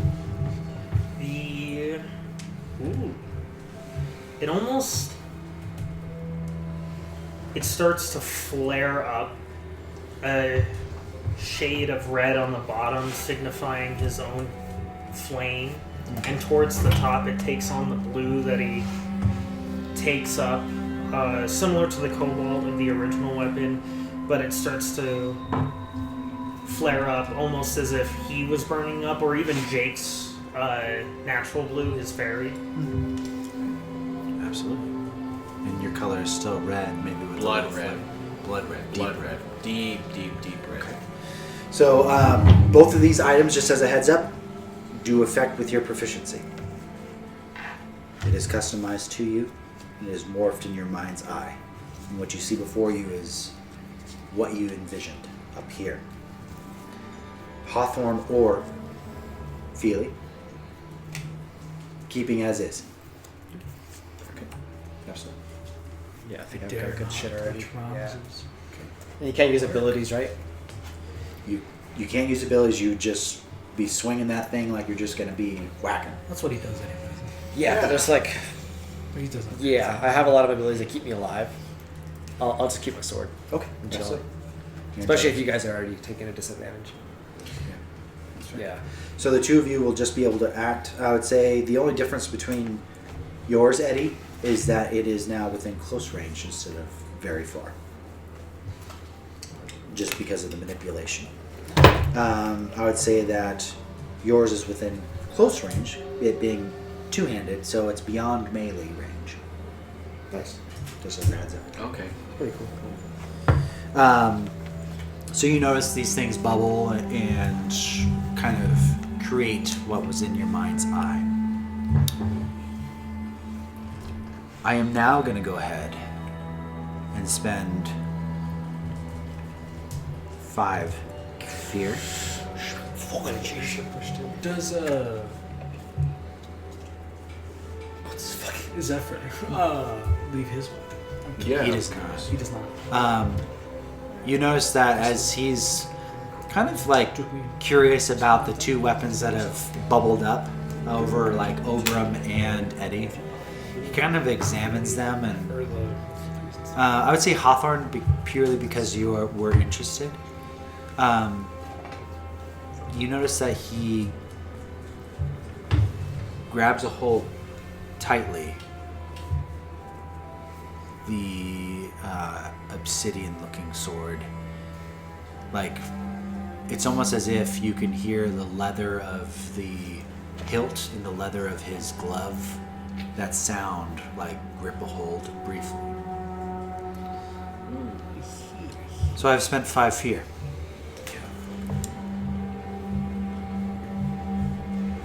You hear, somehow, some way, as if underwater, and it kind of makes sense actually, thinking about it on the outside, the ringing of a bell. Echoing, and when it does, you feel this shockwave kind of hit you.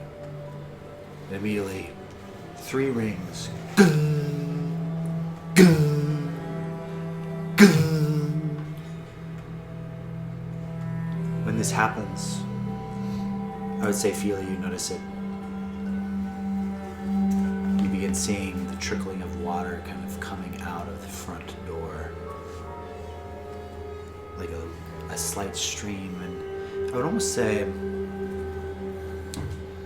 it almost has a serpent-like movement to it as it begins to wave through. And you notice all of a sudden above you, I would say you initially hear after the rings ding, begin hearing the droplets of water beginning to drip through the cracks above you. The slight, very slowly. You now have 6 turns to make it to somewhere safe. You notice that when this begins happening, the water seems almost to seep in as if it's alive. You notice to your left, to your right, 2 pathways kind of rummage through. You notice that particularly, I would say on the one on the left, almost seems barricaded with some rudimentary things that these mer people may have shoved up against it. You do notice a clear pathway down into an area where it's completely dark. And right now, it's almost with the stained glass, that look that water has as if light is coming through it. And you notice like waves kind of echoing throughout, and the room itself becomes a light blue.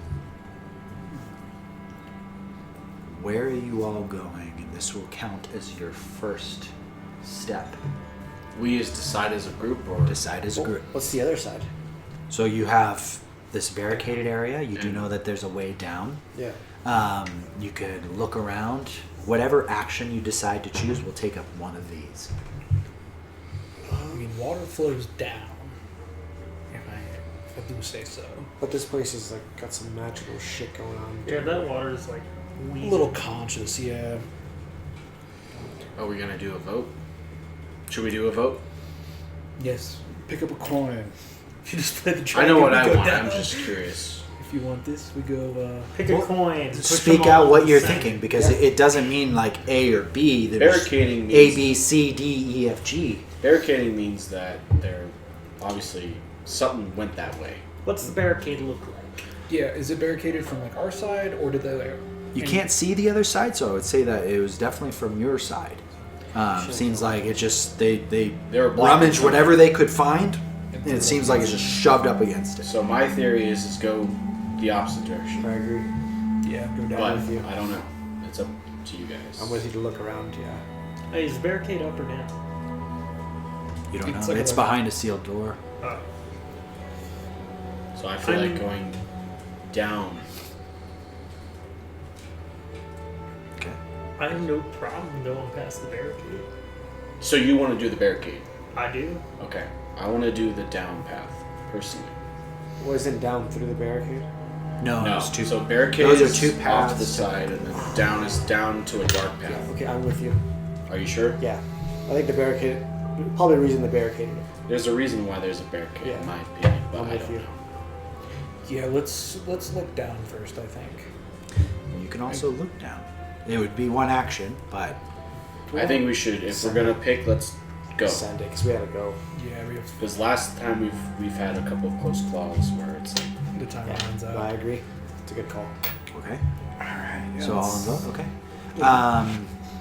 So you guys make your way down these steps as you begin hearing kind of like the dripping of the ceiling above you, and the I'm gonna light like a slithering, torch. so to speak, of this water making its way. You lighting a torch? I am lighting a torch. You Okay. light a torch? You light It it. says dark. Dude, I'm gonna smack that shit out of your hand because it hurts my eyes. Does it hurt his eyes? Do I hurt your eyes? I think so. I don't like you. I will say that the flame doesn't bother you. Oh, okay, no. I take it back. I was trying to roleplay. No, that's cool. That's good. It's all That's good. shiny shit. You notice that it seems metal in some way, shape, or form seems to be affecting your eyes. Okay. So you end up making your way kind of down these steps down below, and Oberon, you take this torch out and light it above you, and I would say immediately one of the things that you notice when you light the torch, you see bloody hands kind of almost dragged down as if something or things were being drugged underneath. Cool. You notice So I that picked the wrong choice. I think we're going in the good direction. but you do notice it on the walls. You see elongated nails like ripping in to the actual how deep ground are the? itself. Am I able to see like how deep? The claws seem to be fairly deep. Okay. That makes sense. That's why they take all their sacrifice. I'll know. I'll tell that to the group. Yeah, and they can clearly see. Okay, too. cool. Yeah, it is not like, and not a. It would be hard not to miss, I would say. But you make your way down. Do we end up in like a hallway or anything, or did we just? So yes, so you do make your way down. You do come to what looks like I would say, a place where you notice where there is like these, how are they called? I want to say pyre, but they're not pyre. They're like rows of wooden piers, thank you, left and right to you. And you notice that there is this green carpet underneath you just shuffled up. And you notice that there is a statue of Leviathan that you notice. You notice that Leviathan is kind of swirling up and like looking down upon these pyres. I would say, Oberon, with your torch up and you're looking out, you notice immediately basically skeletons just like tied up onto the left-hand side, almost, I don't want to say on crosses, but they are all like lined up, and you notice that there's these humanoid-like skulls just kind of almost halfway filling where the room is entirely. On your right-hand side, you notice that it seems to be like fillet equipment. There seems to be like I would say tables that are kind of stained with red. No blood dripping. However, you notice that there are tools and things of that nature that anyone that is involved with leatherworking or anything of that nature do kind of notice. I would say, Feely, just based on your armor class, you notice that some of the tools, the intricate work of like repairing leather, are kind of there.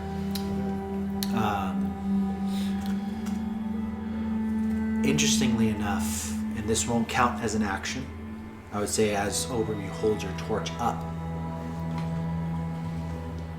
you see specifically 5 mer people tethered up without their heads.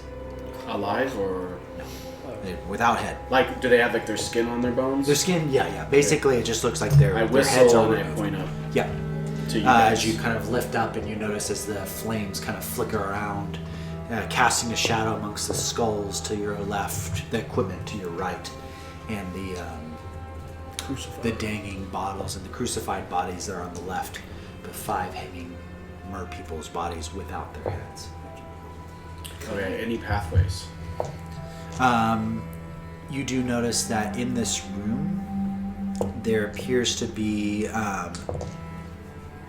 the pedestal that one would be able to preach.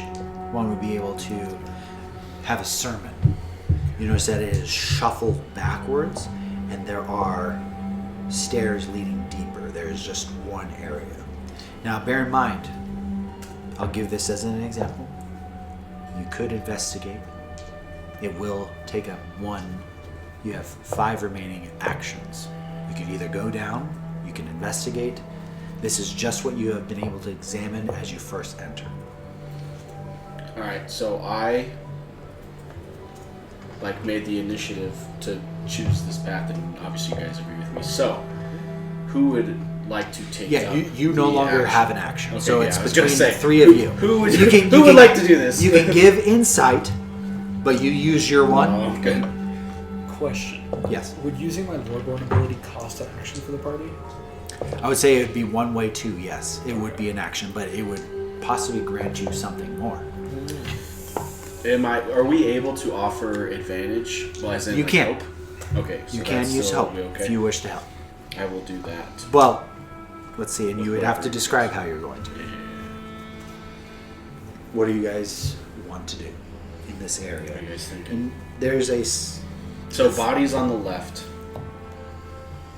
and then leather working, and a bunch of other tools on the right side, and then where this pew is, or like where this priest thing is like there's stairways down. And there are 5 bodies above you. 5 bodies that are and skin intact and everything, so that's like recently killed. Selfishly, I really want to know more about this, but I also don't want to get us killed. I think, well, maybe you doing this will prevent us from getting killed. True. There's a lot of Yeah, options. 'cause I was just gonna say down we go, I was with you. further and further. Yeah, I fuck was gonna it. say, if we want to go down, I'm fine with that. If one of you would like to take initiative on that. No, waste mine. I'm done. I'm just going downstairs. So we have 2 downstairs, 1 wanting to investigate. You are able to give your input over. In the end, it is Hawthorne, Yeah. or it's one of yours decision So on what you want to do. whatever you guys want to do. I don't know. Let's go down. Yeah, I'll waste my position on it. We'll go Down we downstairs. go. Okay. You notice that Feely immediately, he's looking around. He notices the tools and things of that nature and the ghastly look of, I would say, the bodies that are on your left-hand side. And you kind of peer down and you notice that your vision, I would say that there's a pulse, almost like a quick migraine that disappears really quickly. And you immediately kind of turn back around and you look at the tools again and you see and smell and almost taste what's on that table. You shake it off. The headache goes away. But you descend down. He was like, oh. That's probably like silver or some shit. But you descend down, it's a very sharp stairway. And that, of course, brings us down to 4. A sharp stairway down.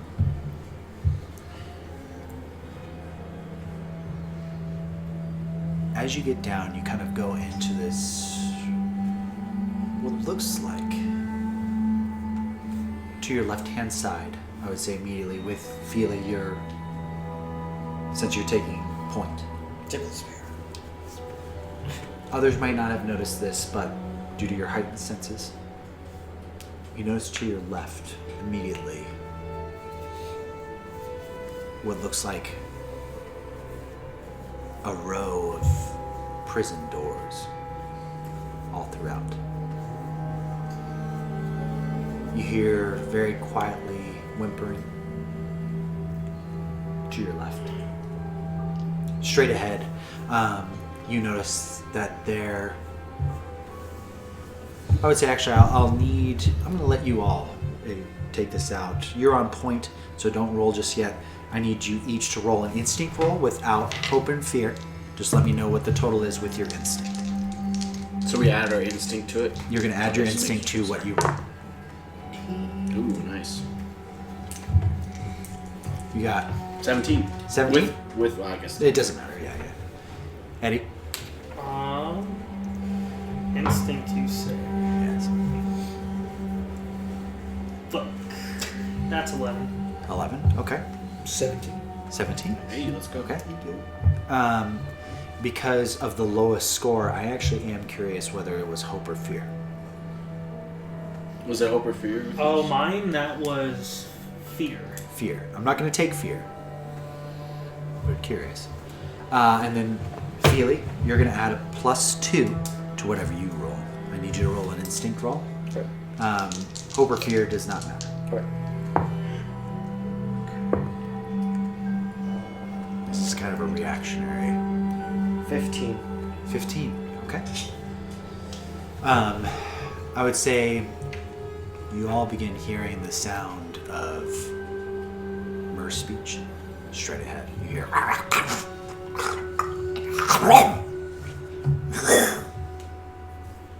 There seems to be, I would say, an Ober you from the night prior to. You recognize like an argument when you kind of hear it. I would say that Eddie, as you're trying to listen and whatnot, you kind of are feeling a little bit on like around your neck, like that. For some reason, that's bothering you. You're trying to listen, but you're just trying to and like you're feeling your body. Yeah. You look up, you look around. You kind of like almost try and push your fingers into your neck. It feels normal. Feels fine. You get this sensation of fear that dreads over you. And you never have felt this before, but specifically the sensation of what others have talked to you about, of like hair raising on the back of your neck, even though you've never had that, but that tingling sensation. You immediately reach back. You almost feel, for a split second, thorns that disappear as immediately as you touch it. You almost felt like a prick, and you're like, you seem to be distracted with this, based on rolling with fear.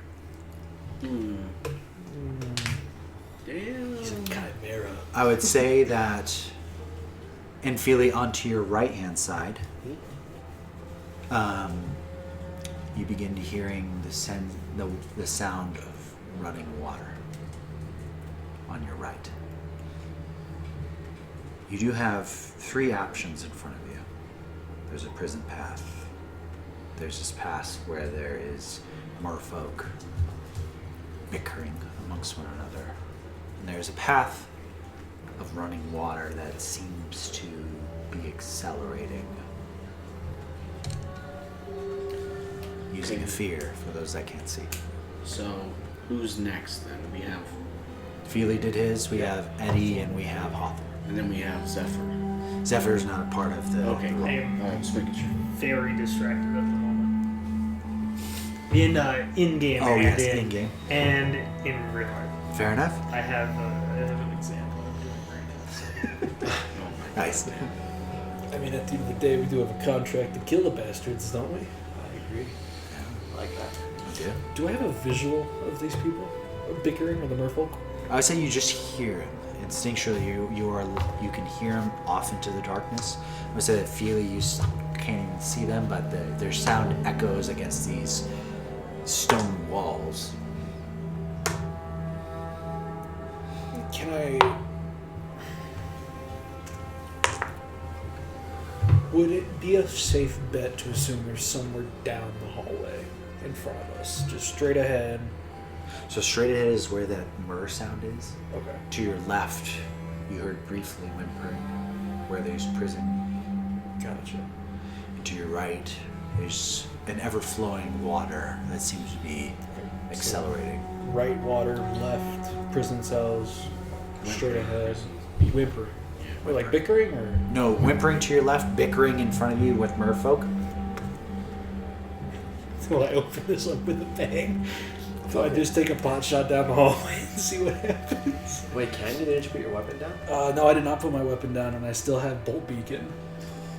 So I can send a brilliant light down the hallway, and that'll illuminate everything for everyone. That's That's pretty true. sick. Yeah. Like that shit. It is kind of shot in the darkness. Shot in the So in dark. that case, I have a specific number if you're planning on doing this, of Okay. whether or not it hits something. Okay. If you are able to get that number, combination of hope and fear, Okay. and it is technically a higher number. Okay. So I don't This need is to roll hit. You can't help. shit. pot shot down the hallway, boys. Send it. But yeah, I have a very specific number in mind. Okay, so I have a +3 no matter what's at this. Yeah, no matter what. But if you hit this number on the dot, you'll have hit Marcus something. stress. Oh, it's not even a meets it thing. It's just a meets it. It's a meets it. Yeah, it's in the complete darkness. You have to hit that number. You have to If hit I that don't number. hit the number, I'm just sending a streak down. Yep, streak down. It's fair. Alright. Makes sense. Oh, dude. Alright, let's feel the thunder. That is 10. That is a 13. 13. 13. Lucky number Damn. 13. Lucky number 13. So Friday the 13th. you whirl up this incantation, and you notice like around you, I would say that Feely, Oberum, Eddie, you notice that like this whirling, it's as if it was a mist at first, and then this mist began to get electrically charged. A little bit of flare basically with this charge, so this powder that's lit into the air begins to electrify and kind of become static and become thunder, and then throwing it down. And you notice that as it's traversing this golden blue light sending down, and you notice going down into the kind of cracking. You notice that what it hits doesn't seem to be any of the merfolk. I'm one of those bastards. It was 15 was the number I was thinking. So close. Wait, hold up. Can I use Good my effort. prayer dice to hit 15? See, I gave it away. You gave it away. Yeah. I did give it away. Yeah. Hey. Nah, it's That all was hard. That was hard. Oh. But what does hit immediately glows. I was going to say, it does get revealed and vulnerable. You hear the sound of a scream that immediately fades. And you notice that what's illuminating, you can kind of make a vague picture of it.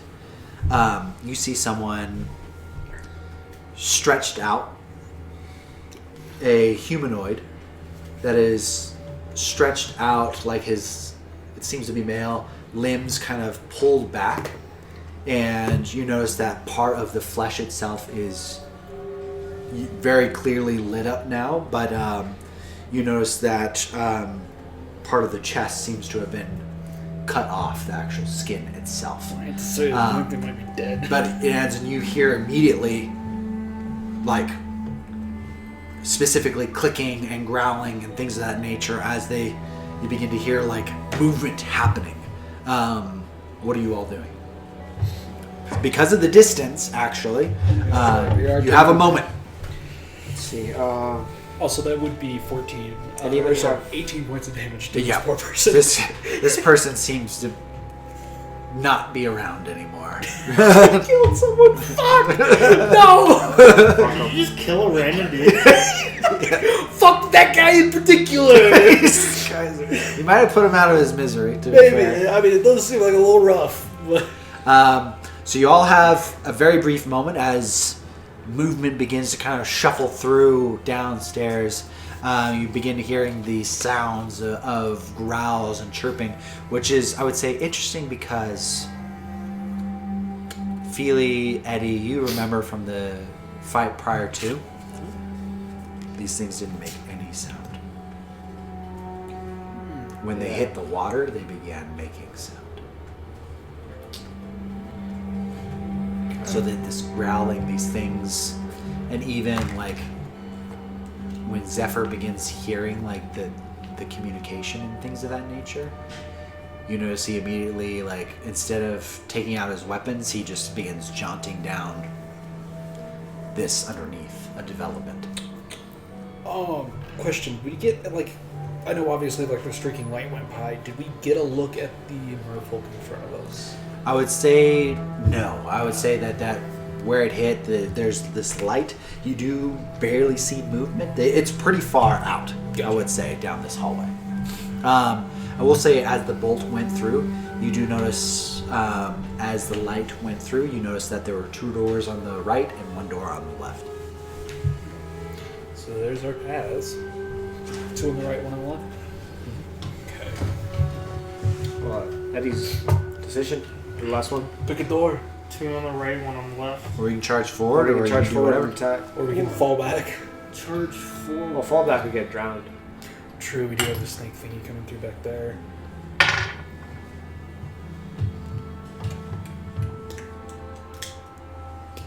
Second door on the right. Second door on the right. We're charging Okay. forward. So you charge forward, go to the second door on the light. That drops us down. We have 3 left. You bust through the door onto the right-hand side. Artemis, quietly. It's up to you. I mean, in a reaction, you might just bust I was forward. going to say, realistically, we have already made ourselves. Yeah, that's known. right. So you bust on through onto the right-hand side. You notice immediately as you kind of go through, there seems to be some kind of office. You notice that there is a long wooden table out. There's a portrait of looks like an elven male. Interestingly enough, he has the top of his head completely shaved off, and it looks like he has just hair onto the right hand side that are put down into like a long ponytail that kind of goes down to his right. And you notice that there are immediately, I would say, Feely, you notice this, it's not actually paint.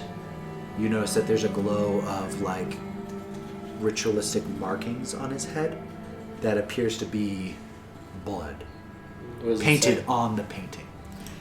Are we able to It gives a decipher? slight glow to it that you notice.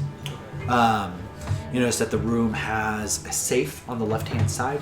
You notice that there is, oddly enough, blue light, like as if there's like a little. I don't want to say it's not a chandelier, but a candle light that has 3 heads with 3 Candelabra. candles. Thank you. And it is 2 blue lights on the sides and then 1 green flame in the middle. The room seems to be very nice, seems to be very clean. Doesn't seem to really be what you're noticing around. Like, doesn't quite match. This feels weird.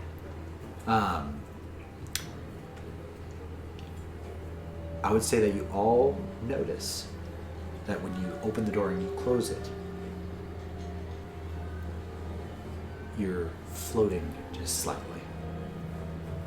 There's odd resistance. I would say that it feels like you're underwater, but you're breathing and you can see very clearly as you enter this space. Interesting. So you're all kind of floating there like you're in water.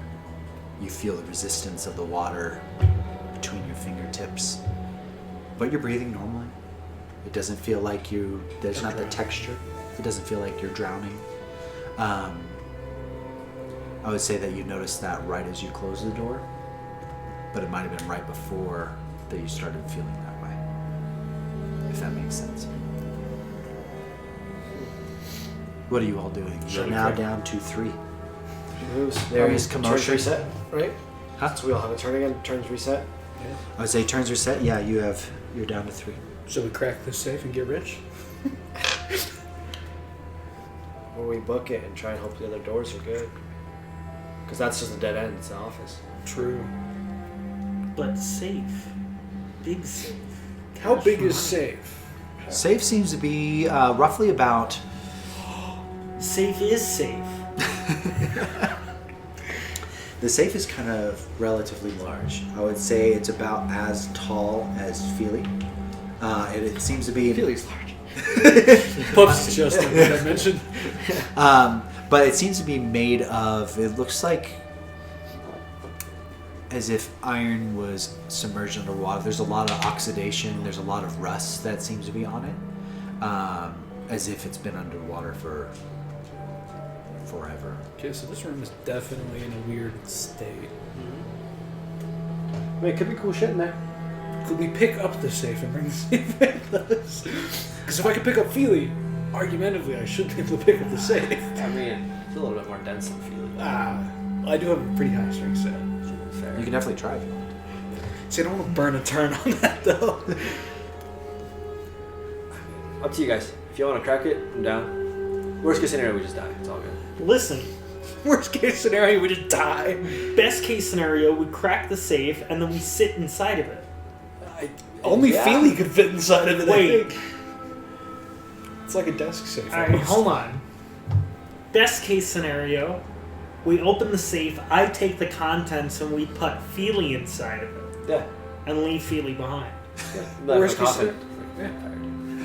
That's his vampire coffin. Yeah. It's his coffee. His coffin. What's your input, Ober? Yes. I want to look at the runes on the guy's forehead. Guys, for it. Yeah, but So you can do a turn of investigation. I just don't it want could that be a to few waste things. a thing, though. That's my thing. I I'm just down to don't wanna investigate waste this a room thing. because it's a little funky. Yeah, I'm just you curious know, about the runes on that guy's noggin. Definitely do it. But I don't want it to waste. You can do a full-on investigation of the room, which allows you to do multiple things if you wanted to. It's just the room action would be investigation. That's my worry, is that it's going to take an action. I don't know how you guys feel about that. We still got 2 more after this anyway. Yeah. What's the worst thing? Would the action also include cracking the safe?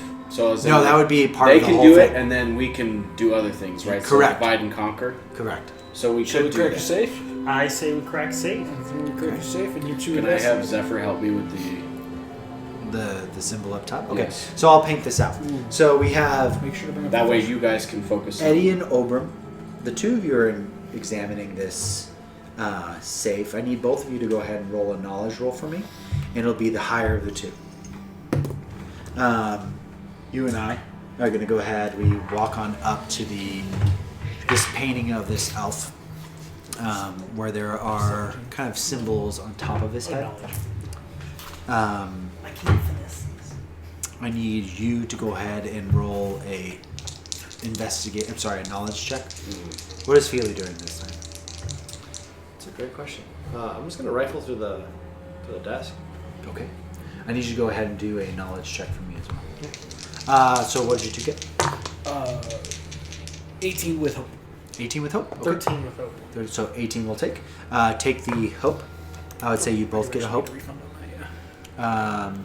Feely, what'd you get? 10 hope. 10 hope. Okay. I got 21 with fear. 21 with fear. Nice. Great. So let me go ahead and paint this out. So Eddie and Hawthorne, you notice that it is a dial lock. You're kind of taking a look and you notice that this is just very rusted, and as you're kind of floating there, and Eddie, you notice to your right, like Hawthorne's hair is kind of beginning to kind of separate from her head, and it feels like it's getting more and more water-like. It's kind of beginning to kind of float as if you're submerged in water. Eddie, your flames are completely normal, but you notice that it is a dial. I would say that Oram, we take a look at the etchings that are on top of his head, and I would say that you're not entirely sure. Technically, I got a 22. You did. You're not entirely sure like what the symbols mean. However, with a 22, instead of on his head, you do notice in painting, not on the blood that's on top of his head,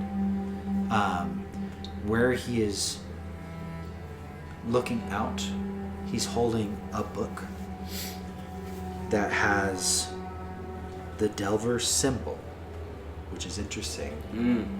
That's weird. Pre-calamity. What the hell?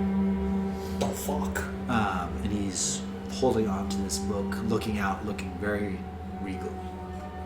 The scriptures on top of the head with a 22, they still just don't make sense. You're Yeah, not sure if they were must put have on been. afterwards, but with that roll, you do notice that he is carrying, with your Delver background.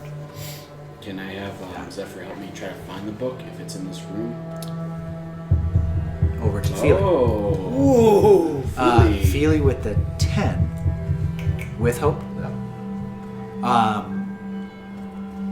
You find in this rummaging of paper as you're kind of going through and you're kind of flipping things up, and you notice that like you throw up certain things, they kind of go up and then they begin to kind of float. Once again, as if it's underwater.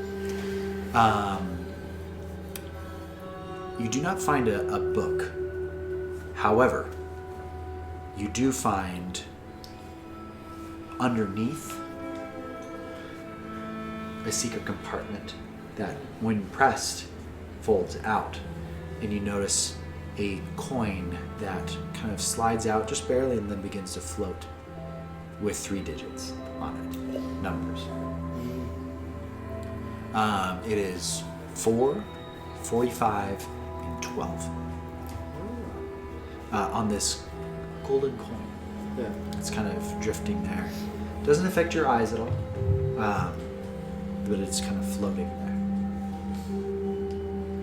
there. Yeah, I think Feely's an idiot, but I think he puts 2 and 2 together and looks over to them trying to crack the safe. And, "Oi, senor Eddie, check this shit out." Flips him the coin across the water. Goes, and it kind of stops midway and just kind of floats there. Eddie, walks over real quick, grabs the coin before it falls to the floor, kind of turns. Nice shot, as he looks at the coin. And then he looks over to Hawthorne and Who's playing with the dial? who's playing with the dial and goes, "I got some numbers right here." I like numbers. And then Eddie proceeds to relay the numbers on the coin. I would say you, at this point in time, I would say, Eddie, you're probably closest to the door. You hear commotion outside, and you don't hear footsteps, but you instinctually hear the sound of waves just outside. You end up getting the safe unlocked with the code. Nice. Do I find the book? Go team. Go team. Hey, good job. You do. So you do find the book. I whistle. I would say that the I tap to the book. book seems I think as if it's in perfect condition. When you open it, you notice that like bubbles kind of go out, and everything that's inside begins to kind of float up. But the book itself, you hand over to Ober. Me. You're a delver. You're a scholar. We'll work together. I'm a delver, but I can't read for shit. You find Treat of your people. inside, on top of that, what looks like folded up really nicely. It looks like, as you kind of pull it out, in scriptures in Elven, in a language that you could probably decipher. It looks like it's a very long, very elegant coat that seems to be made out of, you're not entirely sure what material, but it's flexible, it's pliable, but it feels almost like leather to the touch as you kind of pull it out. And you also find 2 gold bars. Oh, we're rich bitches. Badass. I grab those. Hey, share. I'll share later. We're in the middle of something. And you also, one last thing. On a hook on the inside, you see a ring of keys. Wow. Jazz. All right. Now, what do you all do? I would say that would be your investigation. Eddie, you didn't hear the sound of movement outside. And I would say that Zephyr probably cracks open the door itself, and you notice that his hair is just kind of floating underwater as if it was, but once again, it's just clear as we are right now. And he steps outside, and it's the same as he floats under in the water. You notice that he lets go some of his air, and he sinks to the bottom as long as his hand, but you notice that he just doesn't seem to be affected, just like you all are. Oddly enough, even though he's floating there in sink down just a little bit. There is probably about 3 inches, give or take, of actual water. It's a lot. Underneath. So when he drifts down into the water, his feet oddly splash. Doesn't make sound, but that rippling effect. So it's almost as if, to kind of paint this a little further, almost zero gravity Yeah, I was gonna say. in a way, but as if you are that texture of water all around you. So I think we need to bail and go up, is my suggestion. Up where? Just back through the stairs. And Back try to get- upstairs? Yeah. To the preacher? Isn't that Yeah. where the thing is following us though? That's where the dragon thing is. Or the water The water serpent. serpent is. I think we have to just keep going. Well, yeah. Right. Out of character, we are in the water temple looking for the water key or the blue key. I don't remember what the name of the key was. I just know the last key we got was the green key. Yeah. Since we're here looking for the key, not with the intent of looking for the key, but now here, we might as well look for it. And I think just keep going. Well, we have a set of keys. We can also, We do have a set while of we're keys we moving, we don't can know. examine them. Yeah. Well, here's my thing. It almost seems that the water is actually higher than it is, and it's almost like an illusion that it's lower. Huh? Like, we're like underwater, technically speaking, right now, but we're not, like, physically. It's almost like the water itself is, like, acting weird. I don't know. And which direction were the movement heading? It ended up going back the way that you were. So back up the stairs. So- Right up the stairs. So that's my own. That was my thought. I was like, maybe we should get the fuck out of here. But I'm down for whatever. I say I we're already used in my here. action to investigate, so you three. You can put your input in, of course. We're in the temple. Might as well complete the quest. Yeah, My bad track. I'm down for whatever you two want to do. Who has the keys? Technically me. Yeah, Like technically grabbing- Hawthorne has it. Okay, so maybe we can. How many keys Oh. would you say is on this ring? So there are a total of 7. Okay, so We heard know people the fail. last one. What is the Wind Temple or the Force Temple There was the 4 symbol. had a color variation. It was green. So my theory is that, I mean, I assume it's gonna be blue. So we can just check to see if we have it. What are you talking about? I'm sorry. Oh, You said that we have a set of keys. Let's see if there's a blue key. It's not I gonna don't be think that it easy. even looked like the forest key. So I would say that this is more like a traditional like skeleton key ring. Jailers. Okay, so Yeah. jailer's key. Gotcha. Correct. Yeah. Good thought. I mean, that would have been interesting. I don't know. I mean, because what are the odds of that? there's Because I think you one guys of rolled high on 1, the. 2, 3, 4, Yeah, you guys 5 chances, and you chose that one. So definitely. Okay, sorry. No, you're good. Yeah. It's good to think that. I don't know. What do you guys want to do then? So we have one more door on the right and one more door on the left, and then the exit. Yes. But if you keep going straight, where all the mer people were, which are now gone, they were down there. They Yeah, could have right. been guarding something. Yeah, and these could just be like offices and. I will say that as you kind of exit out, that dude is still lit up with light. You can say because that lasts until either you cancel it or I cancel it. And I can cancel it. Yeah. Is the And you light- did kill somebody. I light should at least see behind what us you or- killed. Yeah.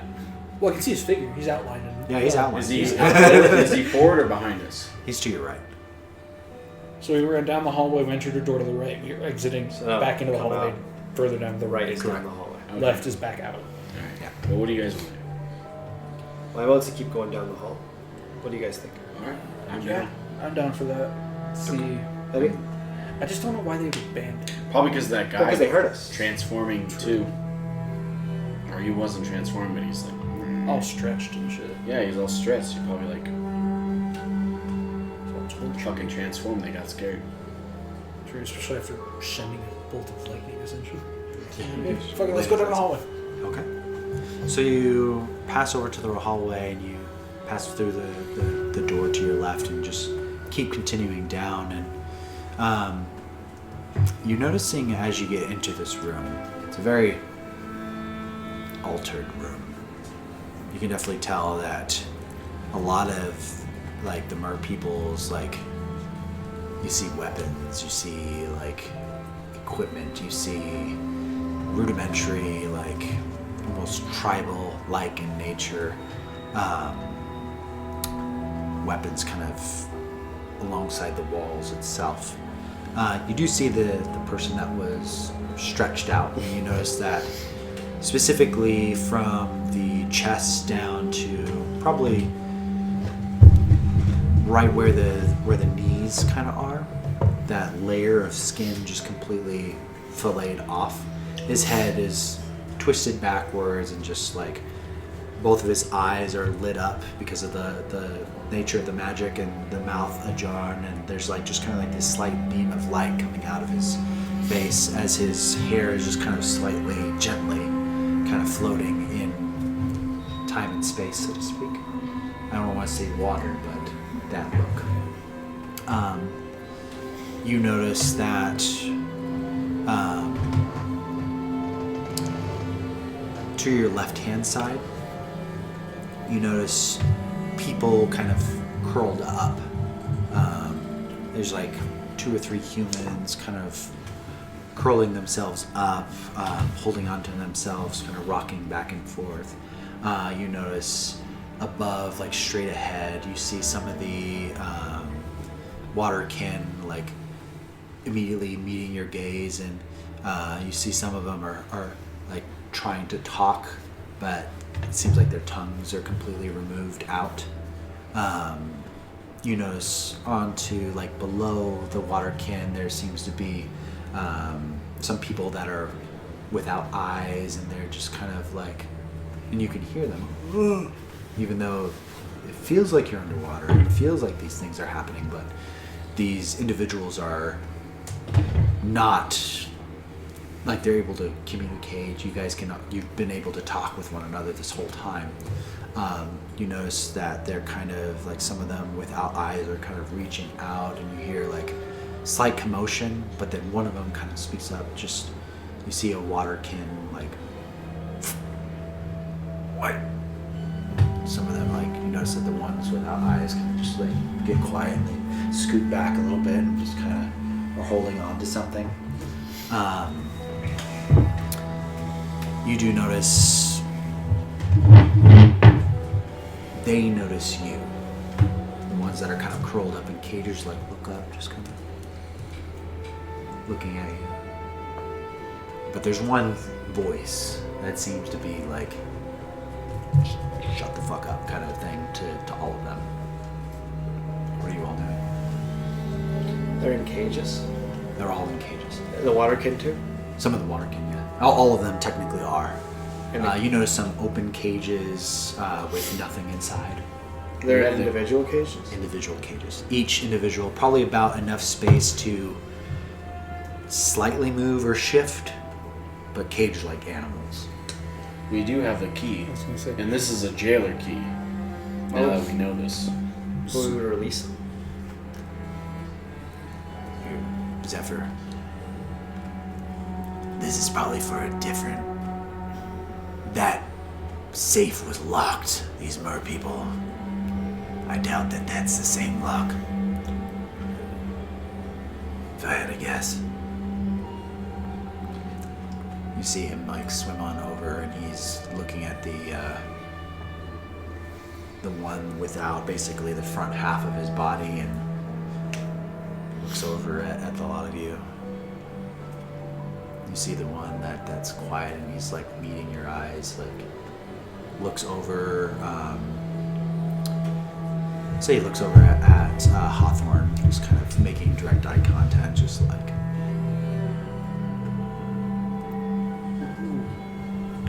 He's trying to get us to come in. I think we should jump into one of the cages and close the door. Into their cages? Not into the necessarily, like, we should all, like, hop. Like, it seems to me that he's trying to get us to get out as if something's coming. And they're they're alive and conscious in the cages. I wouldn't want to put myself in a fucking cage. I mean, that's fair. Does he have ears? Can he hear us? Can you talk or no? Yeah, he's been the one that's only one that's been vocal. I'm gonna go walk over now. Okay, so you swim on over to him. You hear like movement, and especially the ones without eyesight, they kind of like jet, and then you hear him. You kind of calm down. You're swimming over.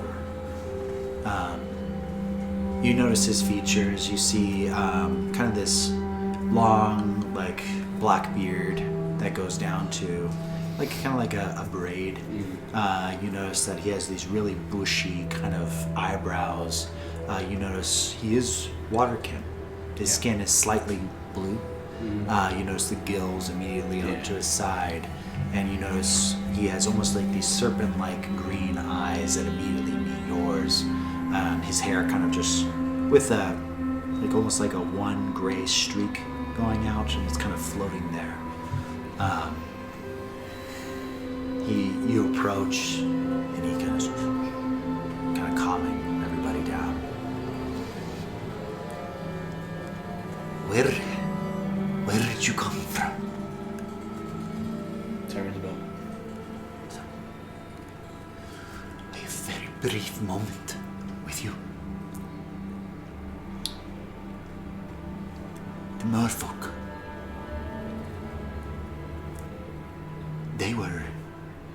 They've been grabbing us from topside and bringing us down. Taking us one by one. Carving us up. Digging runes into our skin.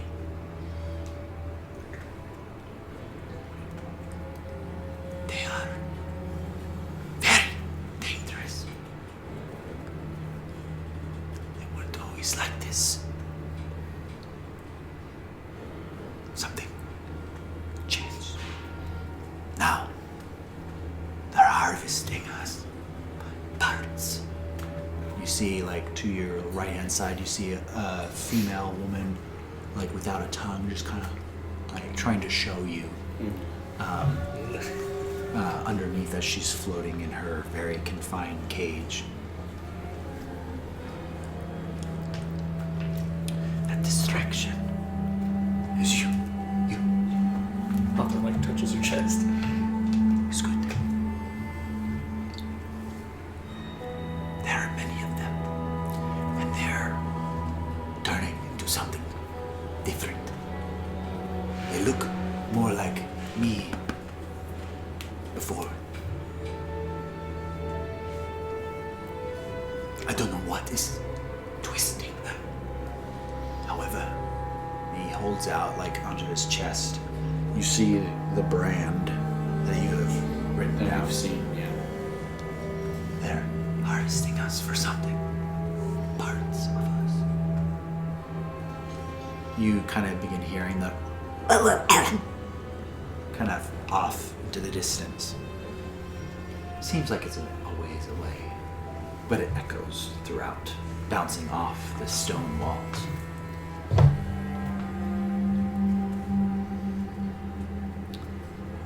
They are very dangerous. Don't look in their eyes. Don't listen to their song. If you hear it, you're as good as dead. Where are the keys to get you out of here? Do you know? Where? There's a small one. Do not know why they give it to him, but he seems to give commands to the others. He has a gem in his head. Where's head to you?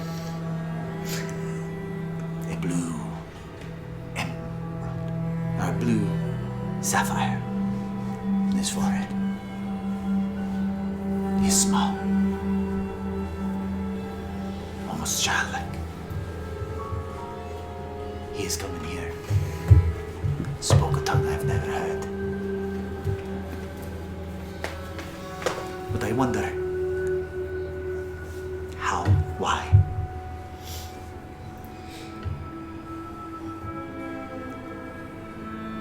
Please, get us out of here. We will try if we can find. Find it. He has the key. It is a skeleton key. Very peculiar design. Almost as if it is a cross. And the hilt of the key itself is what looks like a dragon's head. Dragon's head. Leading to a cross key with ridges. Very complicated. I've never seen one so like it. Child. Key. We Gem. got it. It cannot be that hard. It's just a kid. It is just a child. With a rock in his forehead. He fell over. How hard it could it be?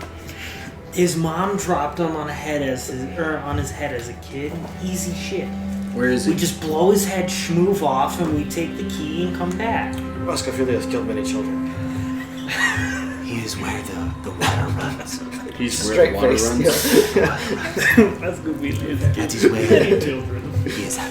Have you seen a blue key as well? Anything that stands out differently? Nothing that stands out differently. A key that's different color? I think it's stuck in his head. Oh, I think the key is what's in his head. that's yeah. Okay, where the water runs is where this guy's at. Alright, so it sounds like we have a handful coming towards us. We have an objective of getting to the room. It was now to our left, looking back towards the entryway hallway.